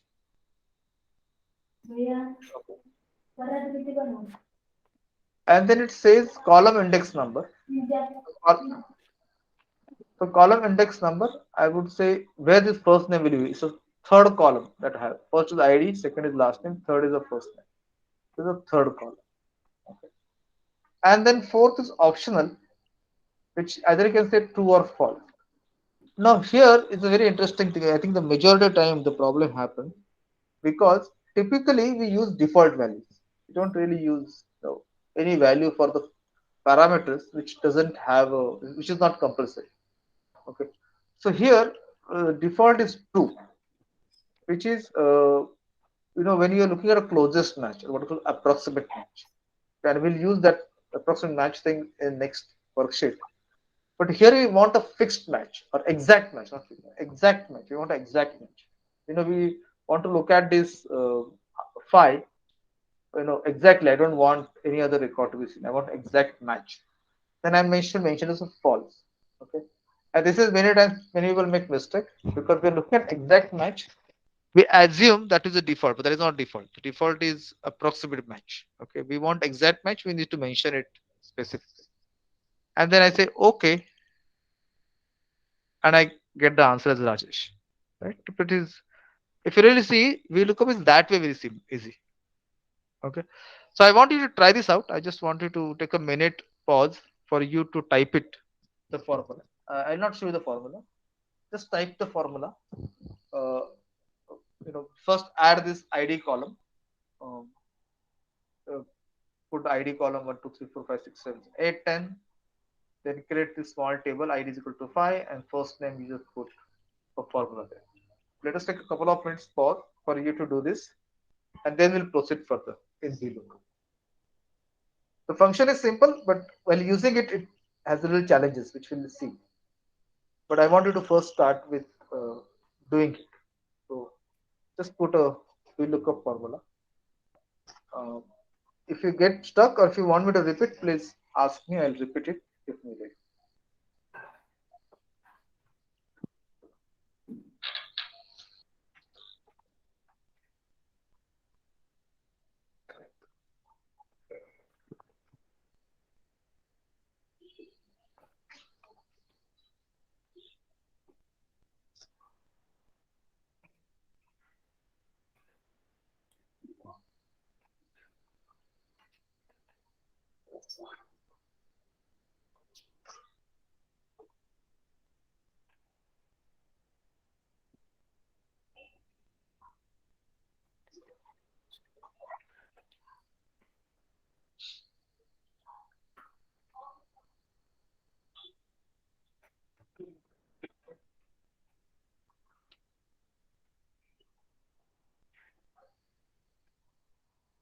Once you're done, just raise your hand to indicate that you're done.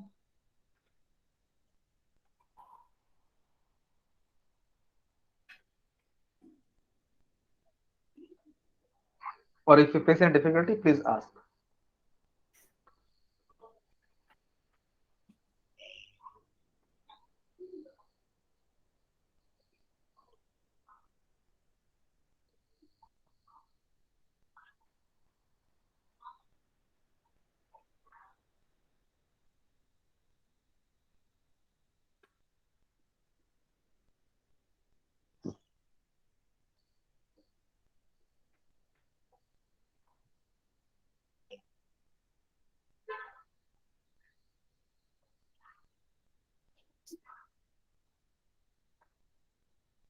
Okay, so Nurna said done. Very good. Let us wait for a couple of more minutes to let everybody finish. If you have a difficulty, please ask. I'll repeat it. Don't hesitate to ask to repeat. Sir, can you please explain? Yes. So what I've done here is that I want to know what is the first name of an employee whose ID is 5. I want to look up here and find the ID 5. The first name is Rajesh. But I want Excel to do it. So let me just do VLOOKUP. So I just say VLOOKUP. I want to have a lookup value which is 5. So here it is here in this. So I just use this I6. It will be different for you, but I just say this is 5. Then I mention a table array which I select. Okay. And then in this table array, I want to tell which is the column. So I want a first name, which is the third column. ID is the first, last name is second, first name is third. So I mention it's a 3. And I'm looking at exact match. So I'll use a false. And then I close this and then I press enter, I get Rajesh. So this is the formula which I got. Depending on where you have placed this, the I6 will be I6 or something else, but I'm looking at the ID value for which I'm doing a lookup. I'm mentioning the table, which is A1 to F11. That is the range that we're looking at, right? And then 3 is a column, which is the first name is a column. And then I say I want exact match. So that's the reason I'm putting false over there. And that is how I get it. Is it clear to you, Narendra sir? Yes, sir. Thank you.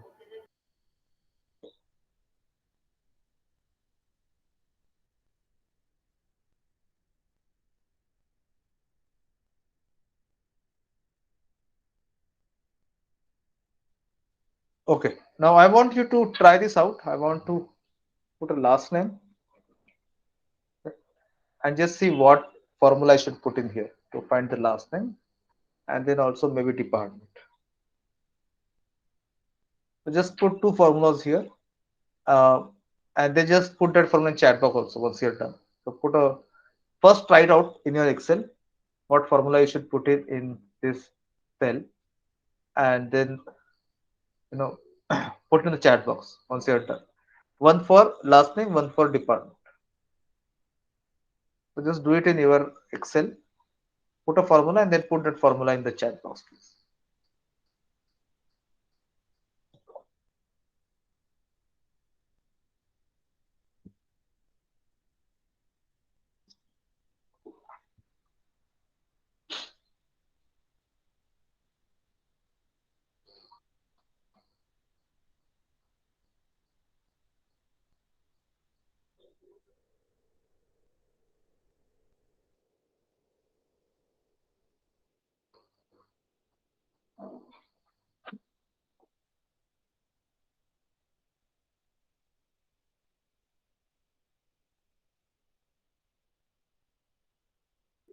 Yes, so we know that's given this.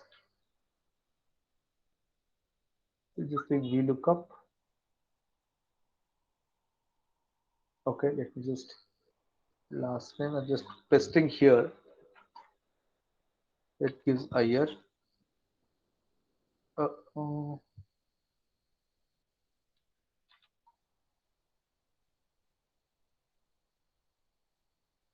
uh, Vinod, you have used A8. Right? There's an ID. Now, this is the data Yeah. that you have, right? You are looking for a lookup for your ID, not Sorry. for the Yeah, in I the reference used data. 7 as the ID for all my lookup. That's the reason. Yeah, but that ID should be outside. I mean, typically when we do lookup, we have Okay. a some other table. So, for example, I may have a table here which says ID and then first name, and I want to fetch data. I may not have all the IDs. I may have 4 ID, 7, sorry, 7 and 9, and I may need to put a VLOOKUP here. So I should be looking up this value in this table. That is how VLOOKUP should be used. Okay. I'm looking for this value in this table. So just to calculate doing it here, I'm just looking for this value. And this value I can keep on changing. I can make it 7.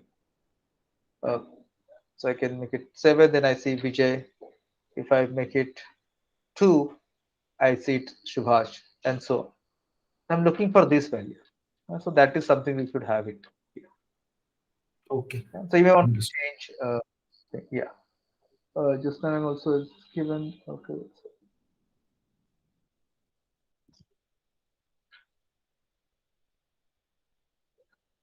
Okay. So here, it's giving an error. So now is it giving error for you also? B2. Uh, why did it give B2 here? Just now,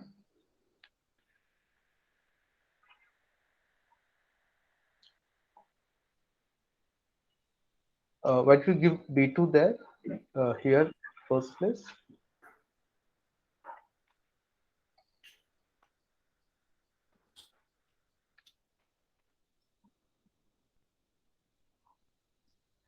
Will it be possible to speak up, or do you want to use a chat box? Just now.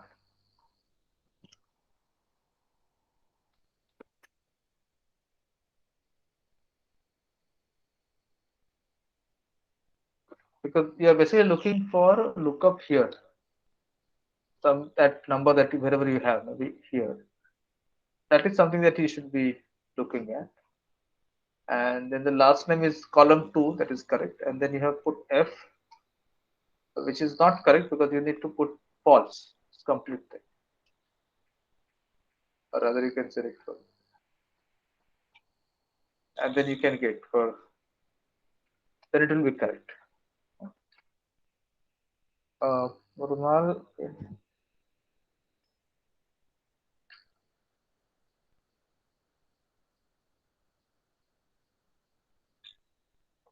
Uh, is an I7. Yeah, okay. So that is something which in my case I6, which is fine. I'll make that change.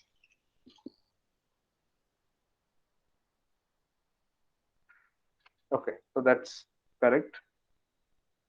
and 4 department. Yeah, that's correct. So Mrinali got both the formulas correct. Yeah, yeah.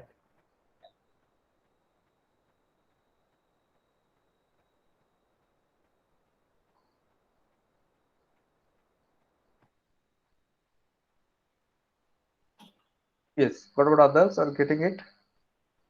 So for this, I am using VLOOKUP I6 A11 A1 to F11 second column. That's the last name.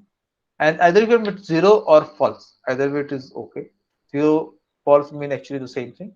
Or you can use true or 1 for approximate match. We want exact match, so we're putting 0 here.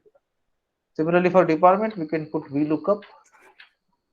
We're looking for this ID, whatever is value in this cell. Right now it is 2. Then I will mention a table array, which is this whole thing. Column index, department is the fourth column. So I put it here and I use false. So I generally follow the prompt because then it reduces the error over here. So we see operations. Now if we make it 6, then it comes Rajesh Patel administration, which is correct. Yeah, so just now I also put I5, A11, 3 false. Yes. Third column, you're looking at the first name. So just now when we're looking at the first name, then you are looking at 3 is the correct.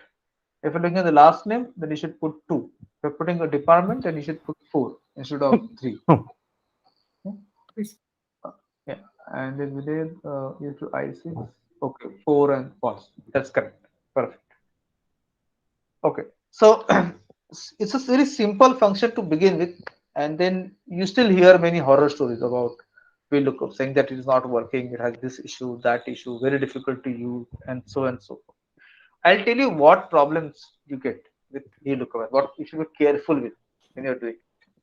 If you look at this formula carefully, it is first asking for the lookup, what you're looking for, and that is what. So typically the scenario is something like this: you got a reference data which is in this one worksheet, okay, and you may have another worksheet. Let me create that worksheet, and here you got some IDs. I mean, you got some specific IDs, uh, and for which you want to know the last name. Let me just zoom it a little bit. This is a typical requirement you get, right? You have got some table here and you want to find the last name, and obviously you can look up yourself. You can go to ID3, go here, ID3 first name Chandra, come here, type Chandra. You know, that is one way you could do it manually. If there are only 10 values here and 3 values here, you can do it manually. I can just go look up for 5, find out Rajesh, type Rajesh, okay, and so on. I can do that, but obviously this is training, so we are using a simple data, small data. In real life you'll have a complex thing. Now you need to use a VLOOKUP. So VLOOKUP first parameter where you may make a mistake is finding what is that you're looking for, okay. Now that looking for has to be generally unique, not necessarily unique, but generally unique. I'll also tell you when it cannot be, when it need not be unique, but generally when you're looking exact match, it's a good idea, it is unique. And typically all IDs, roll number, employee number, sales order number are not typically unique. So this is kind of taken care most of the time. Okay. Then the table array. Now if it is a, so sorry, so I first need to select here. Now if it is a small table like this, it is very easy to just select like this. Okay. But if it is like 1,000 rows, then selecting becomes a little a problem. Okay. So many times we use these simple columns straight away and then come back here and I just say sheet 1 exclamation mark AF, and that is also okay. You could use the simple columns, okay, that also is perfectly fine. Or I can select, okay, so I can do either way. So now the challenge it has it's not so correct because I need to again go back and I just go here, look up, select and press enter. So it and it says lookup because it's a worksheet in lookup, A11 to F11. That is what it is. Then column index, we know the column index is 2, so we do this, and then we say false. Okay. So now we got it correct, Deshpande. So 3 Deshpande, which is correct. Now the problems will occur if you don't get this parameter correctly. Okay. Because you need to go to the second column and pick it up. Okay. That is a typical, I think almost 80% of errors happens because you don't select the right table array. Okay. And then you select the column. This generally people don't make mistake, but this is become tricky. Now if I drag it down, I get the answer. Panchal and Jha. Now let us check. The ID is 5, Panchal. 5. Okay. Then this ID is 8, Jha. Okay, it has got correctly. Okay. So it has come correctly, right? It is. Now let me put a ID is 1. And it given error. Why did it give an error? And this is a very typical error that people get. Can you think of why it is getting an error? If I put 2, it works properly. Okay. But the moment I say 1, it is not working. This is the kind of error where people really break their head, saying that Vlookup chalta nahi hai. Why do you think it is an error?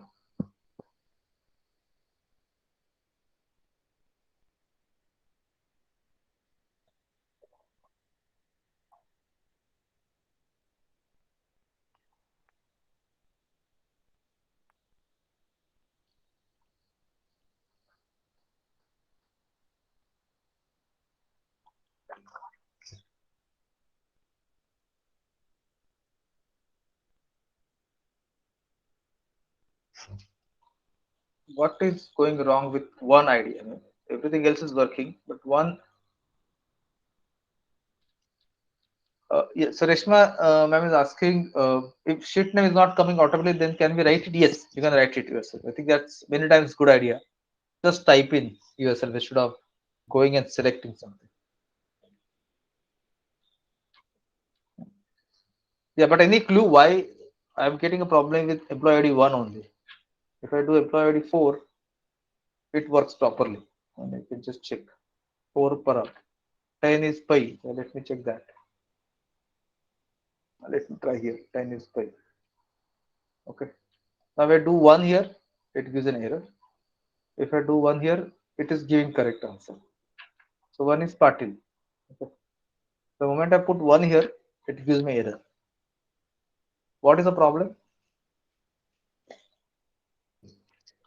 कुछ तो black magic हो रहा है ना? I mean, we are not understanding why error is coming. This is what people have trouble with most of the time. Are you getting any hint?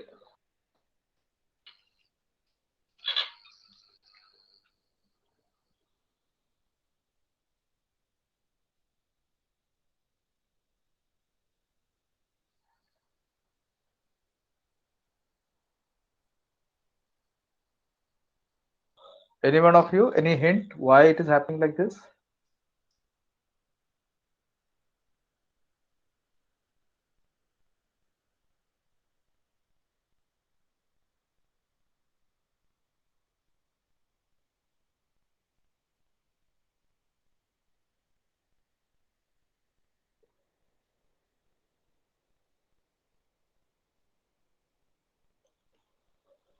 What's the column of 1? Uh, In the lookup file, in the lookup tab, in the lookup tab, what is the column number? Yeah, last name it's 2. So looking for the It is last name. A2. It is A2. Yeah, this is A2. Yes. So and if you go to sheet 1, my table array is A3 to F13. Yes, you got it right. Perfect, perfect. So you got it right. So it has A3 to F13. So basically, if you really see here, what you have is A3 to F13, which is basically here. This is what you have got. Okay. Now, how do we get this? We didn't type it, right? What we did is that I typed it here, A1 to F11. Okay, and then dragged it down. The second one, it dragged down says A2 to F12. Okay. Then third, it is went and said A3 to F13. Okay. Now, incidentally, if I give 3, 4, it will still be the right answer because it is still coming in that A3 to F11. If I drag this down a little further and I put maybe 4 here, it will work. But 4 here, it will work. Now it will give an error because now here, since I dragged it down, it becomes A6 to F16. And then A6 is F16 is this. And that is where your selection has gone wrong. So many times what we do, we pick up things here correctly and you drag. But what you should have done is before you drag, We could have what should, copied. We could have copied then the dragging. but copy will, I mean, how many, if these are 300 rows, you can't copy 300 times, right? So control shift and down arrow. So that if that can work out. Control shift and down arrow, right? Yeah. Sorry. No. Control shift and down arrow.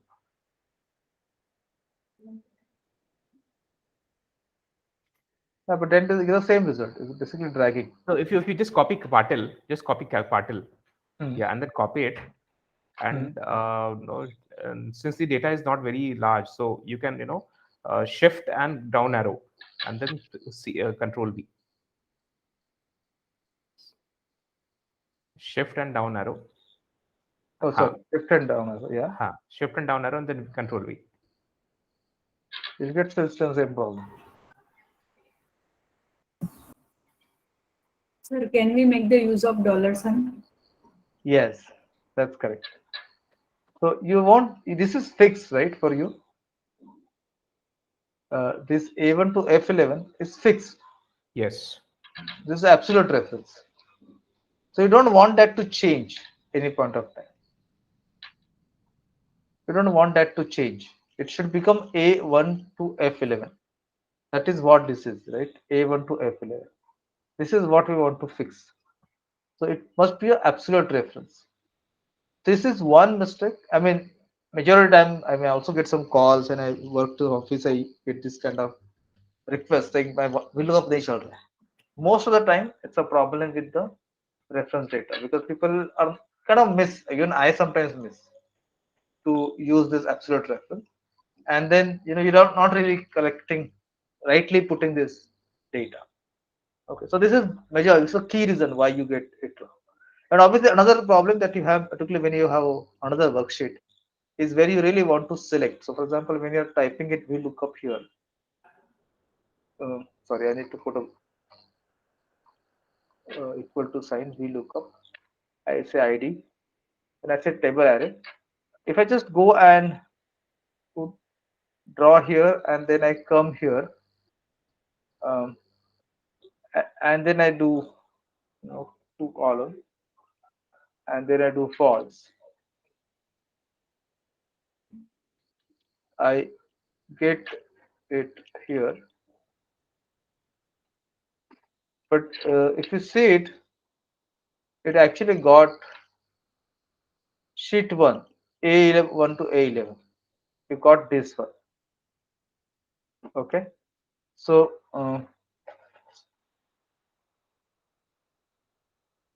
okay, so it is working because we have got almost the same structure out here.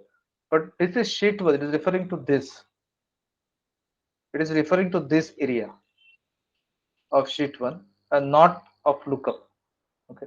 Now it may work in some cases, but it is not correct. I mean, at some point of time, it will kind of, some cases it will kind of break it, right? So here we got sheet 1. The reason we got sheet 1 because when we are doing this, typing this, we went to VLOOKUP, we picked up this, okay. Then we came here, and then it picked up as sheet 1. You should have actually does not enter there. So I mean there could be different ways you can make a mistake, but what I'm saying is that when you type in here, you need to ensure that this name is correct. It's not sheet one, it's lookup. So you may want to type in as lookup. Okay, and then you drop it down. And again, it is giving an error. Yeah, because we are not hard coded it.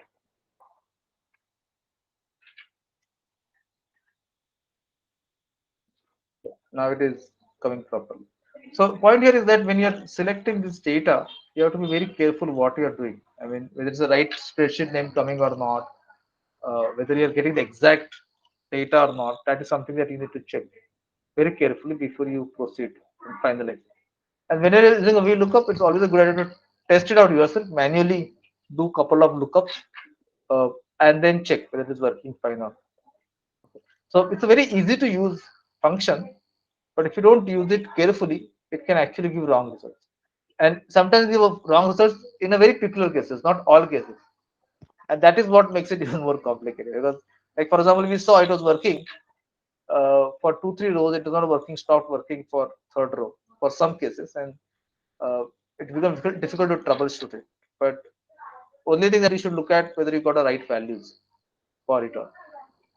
Is this clear? Yeah, clear. Yeah. Now let me ask you to do something. I have given a last name Parab. I want to find the extension. Can we do that using VLOOKUP? First answer whether it is yes or no. I mean, before you start doing it, can we do it using VLOOKUP? Yes. How? What is the way to do it?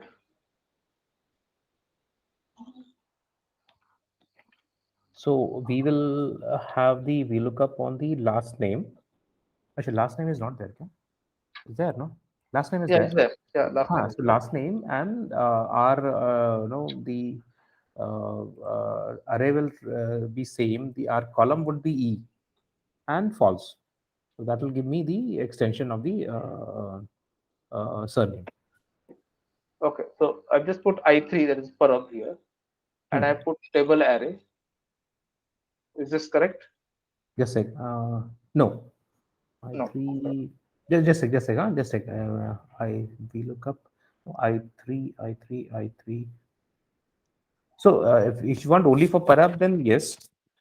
Otherwise, we can select the table array from the main column, the entire table array where A to F. Yes.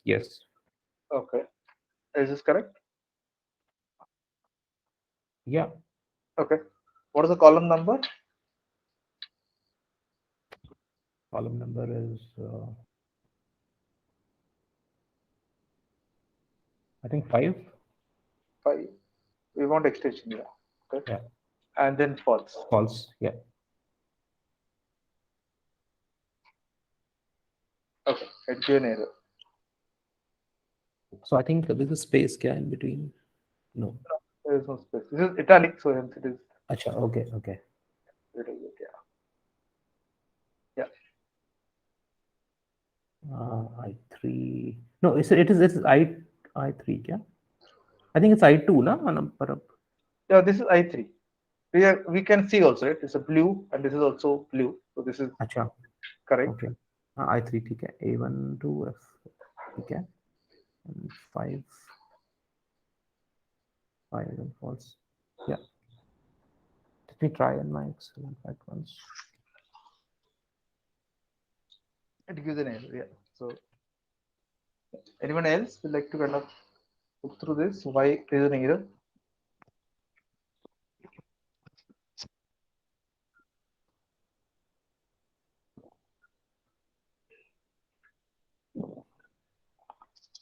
Okay, the error comes because there's a rule which obviously you may not know. Obviously, is that whatever you're looking up, the column that you're looking into, like here is the last name that you're looking into, it should be the first column of the array.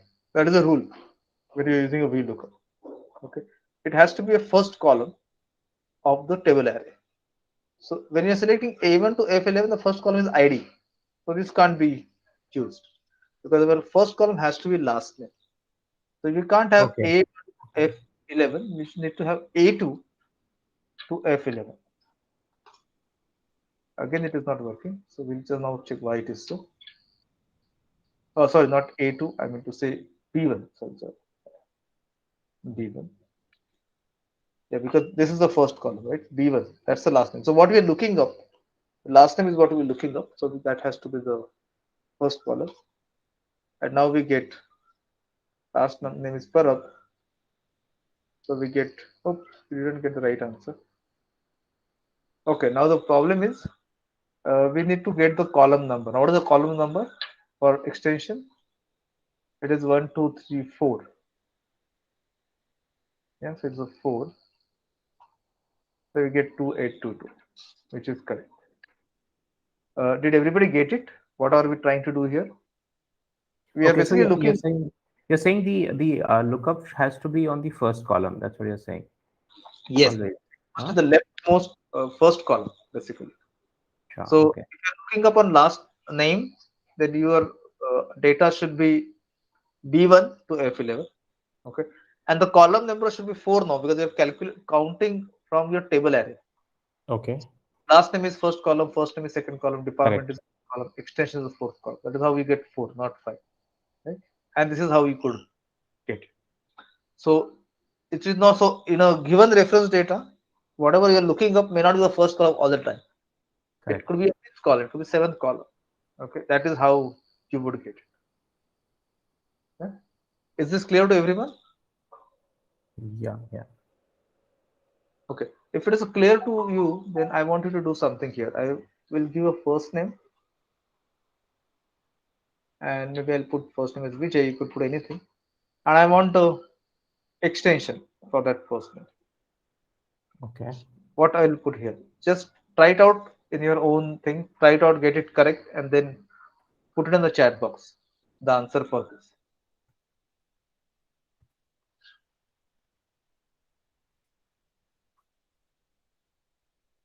Yeah, I think this one I gave it for the first one. First name. Yeah, that what this one I'm correctly gave. Now give me the VLOOKUP, sorry, or formula, which will find extension for the given first name. What would be the VLOOKUP formula for finding the extension when the first name is given? Or for given first name, I have to find extension. What should be the formula for that? Put in the chat box. First, write out on your own Excel, and then put it in the chat box.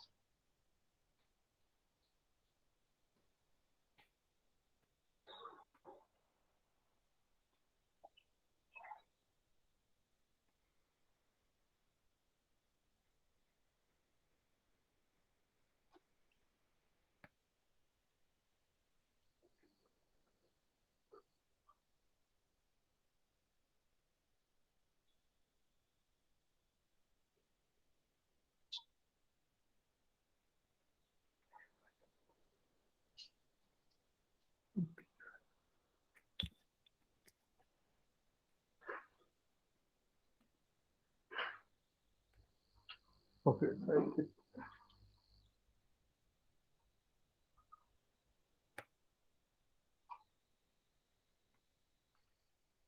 Yes. So this is correct. We look up I11. I'm doing it from C1 to F11, and I'm saying from here the extension is the third column, and I get it false, and then got it right. Good. Very good. Now, is it possible to find last name if extension is given?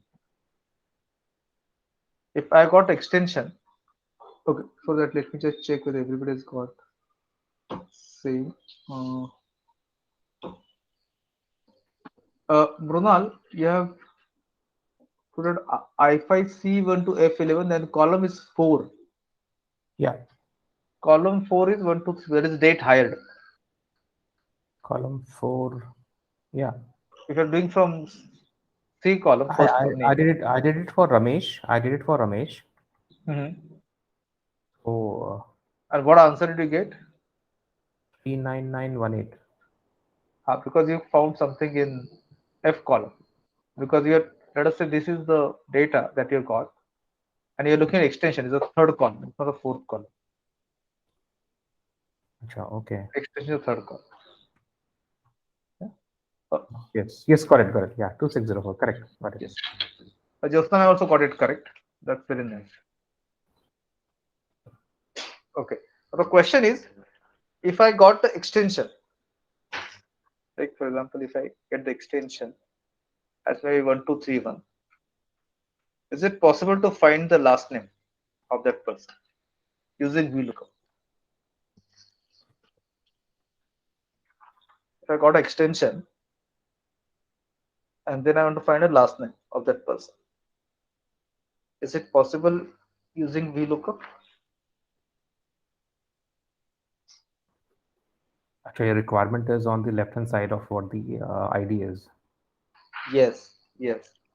So by definition, you can only look up on the leftmost column. So here, if you look at extension, then you can only look for date hide. Yes. Now, obviously, what you can do is that you can copy paste. You can cut this column from here, bring it to the left, and do it. That is one option. But typically, you get a data which is given. You don't want to change anything in that data. Then it is not really possible. Okay, to do the wheel lookup on this. There's another way to do it, which we learn in next Sunday on how to handle it. So there are certain limitations of VLOOKUP. This is one of the key limitations of VLOOKUP, that you can only look up towards the right. You can't look up towards the left, because what you're looking up has to be the leftmost column in the data that you're referring to, in the table array that you're referring to. Is this clear to everyone? Yes. Okay, great. So we have 15 minutes left. So we'll do a quick two things before we close, and then we'll do match and index next time, because that is what we'll use instead of VLOOKUP. So there's a comparison here, which is what we'll see. So we'll say that VLOOKUP can only look right, whereas index and match can look left or right in the table. So there's a big uh, reason why we want to use index and match. But we'll see that next time. How do we use it? That is, the examples are over here, but we'll try them out next time. In last 10-15 minutes, what we'll do is that we look at quickly about this approximate match. Okay, so there's an exact match, which is obvious. I mean, we're just matching exactly. But what is approximate match? Now, whenever we're using VLOOKUP, it is required that the column that we are looking up, which is obviously the leftmost column, has to be ordered ascending, or it is in ascending order, which is another requirement. That VLOOKUP can only match data sorted in ascending order. Now, when you're looking at exact match, this requirement is not so much of an issue, because we're looking at exact match. Okay, but when you're doing the approximate match, it has to be in ascending order. Okay, so here the data that we are seeing, the ID is in ascending order, 1, 2, 3, 4, 5, 6, 7, 8, 9. Okay, so even if it is not unique, you can still do approximate match here. Okay, now interestingly, it's unique, so we don't have an issue. But otherwise, it will be a challenge. So it assumes that it is an approximate ascending order. Okay, and then you only can do approximate match. Now, typically, more or rather 80 to 90% of time we use exact match. Okay, very rarely we need to use approximate match. Okay, but we'll see this, how it is being used, how it really works is what we'll see, and we'll see a very interesting example of how it can be used in a very different way than what matching kind of a thing.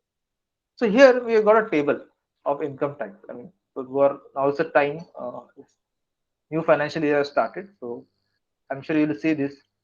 That is a table which says that income is less than or equal to less than 2.5 lakh. This is the old regime. The applicable tax is nil. If it is between 2.5 lakh to 5 lakh, the applicable tax is 5%, and so on. So you have got these rules in the table basically. Okay. Now I want to find the income here. Okay, and I want to know what is the applicable tax, not calculate applicable tax, that will be a little more complex, but I want to know which uh, criteria I should get, or which kind of answer response I should get. So I'll pick up from here obviously. If it is 9 lakh, which means it is between 7.5 to 10 lakhs. So I should get this as an answer. 37,500 plus 15%. If I put 11 lakh, then I should get this answer, 75,000 plus 20%. If it got 17 lakh, then I should get this answer, 18,000. Sorry, 18, 1,87,500 plus 30%, and so on. That is how it should kind of give me the answer. Okay. Now, when I said 9 lakh and all that is no exact match. Okay. So we need to do approximate match. And that is where there's not much difference. Just to VLOOKUP. I know lookup values here, which I'm putting in. My table array is this whole thing. I want a value from the third column, so I put this as a 3. Okay. And I do approximate match. I'll first show whether it works or not, and then I'll tell you how it works. So this is what I'm getting, 37,500, because the value is between 7.5 to 10 lakh. If I make it 11 lakh, it changes to this one. If I make it 13 lakh, okay, so it is working fine. Now we'll first understand how it is working, and then we will, that is obviously more interesting because you can apply it in a different context in your situation. Okay. Now when I say 9 lakh, so what it will do, it is looking up in this leftmost column, right? It starts here. It says it is like 0, nothing is there. Then it says 2.5. What I'm looking for is 9 lakh value. This is sorted. It makes an assumption it is sorted, right? So it go ahead. 5, no, it is not a matching. 7.5, not matching. 10 lakh. Now it figures out that we can't get 9 going forward because this is sorted, right? I can't find it going forward. So the Excel will go one step back, okay, and then go right, and in the third column it will find this and put it, give us an answer to us, okay, and that is how you get this value. Okay. Now when you make 11 lakh, it does the same thing. It goes to 5 lakh, not match. 7.5, no match. 10 lakh, no match. 12.5, no match, and it is exceeded. So it will go one step back and then look up the right, towards right, and get this value for us. Okay. And that is how it goes on doing it. Okay. If you do 12 lakhs, it does the same. It goes here, comes back, and find this value. Okay. Now, if you look at the formula, it says approximate match. Okay. Now, one may think that 12 lakh is close to 12.5, right? So it should pick up this value, but that is not what it really works. It actually goes one step back and then finds that value. Okay. So when you say approximate match, it's not a literal meaning of approximate.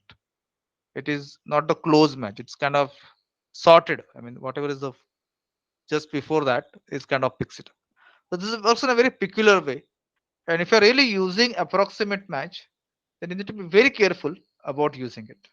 So we need to It's have the very data sorted now in this yes, when we yes. so The if it data is has to not be sorted. sorted, if it is not, then it will not give the result. Huh? It will not get desired result, and it has to be ascending order, sir. That is also very important. It's not sorted in any order. It has to be Okay. ascending order. Okay, Okay. that is also very very important. So if you have that, then and only this thing works. So this works beautifully well, and there are many examples where you could actually use it, uh, but you have to be very careful about using it. I mean, when you get a little mastery on VLOOKUP, this is how we should use it. As I said, 80-90% use exact match, which is what easier to use and also easier to check for. But when you use approximate match, this is something that you should be doing. This is how it works. That is what is important for us to understand. Is this clear? Any question? No question. It's clear.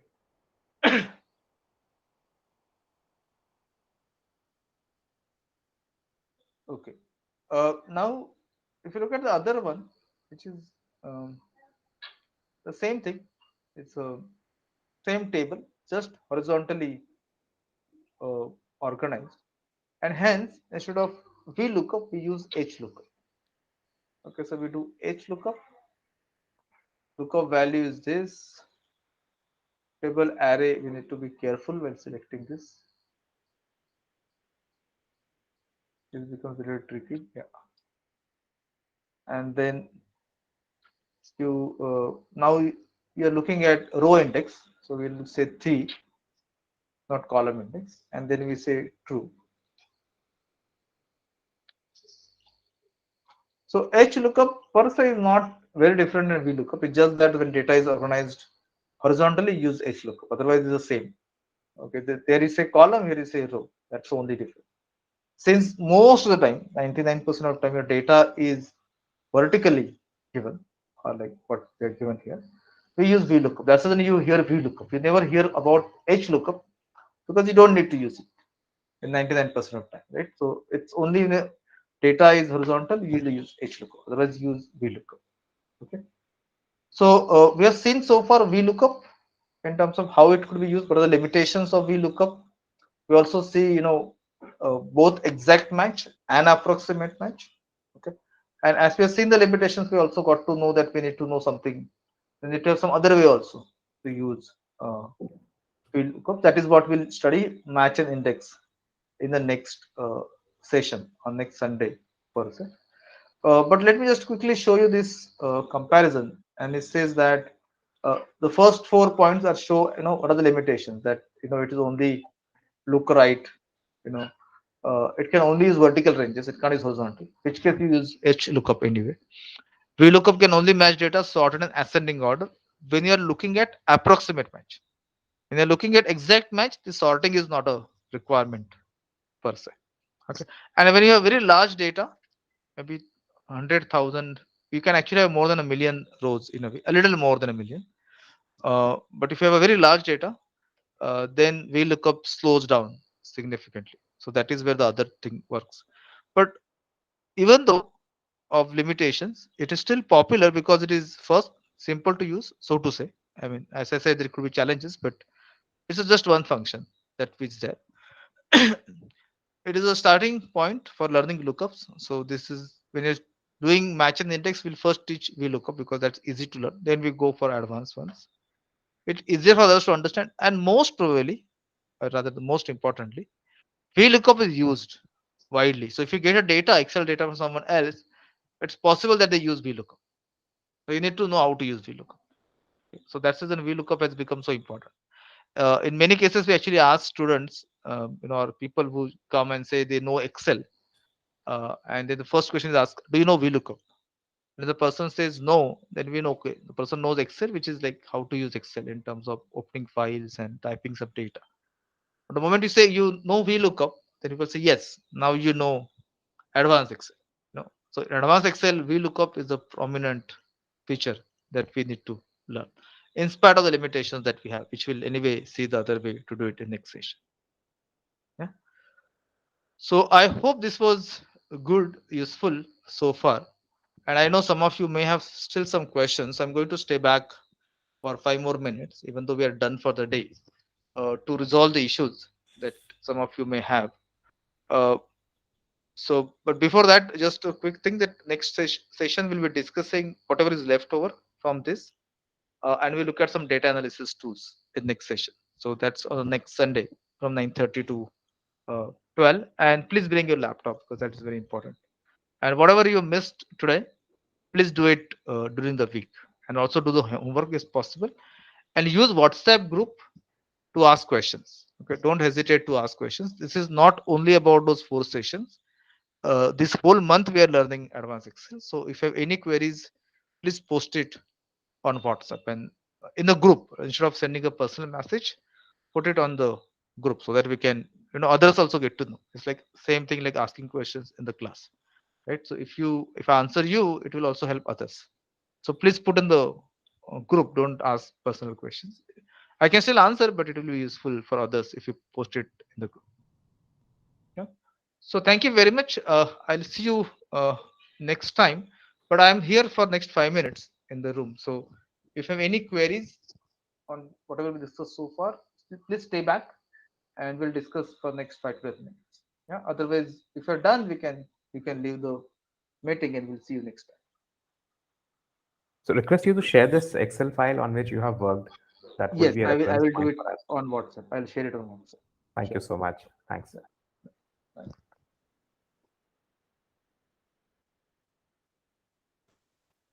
Thank you, sir. Thank you very much. Thank you. Thank you so much. Yeah. See you next time. Sure.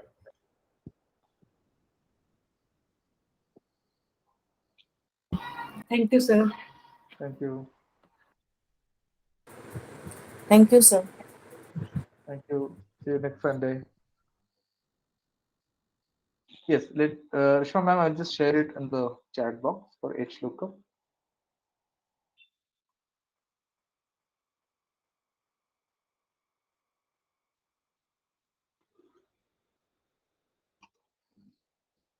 Yeah, I shared in the chat box.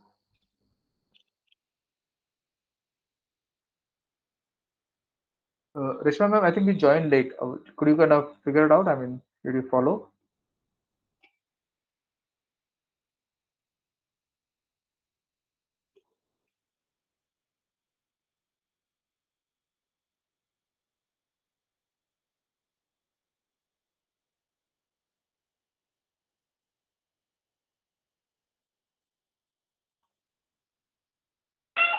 Yes, sir. Yes, I will follow this.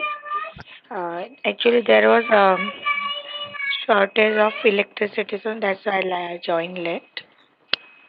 Yes. Okay, But just I no want problem. formula. I know how to use this. This H lookup I want to see.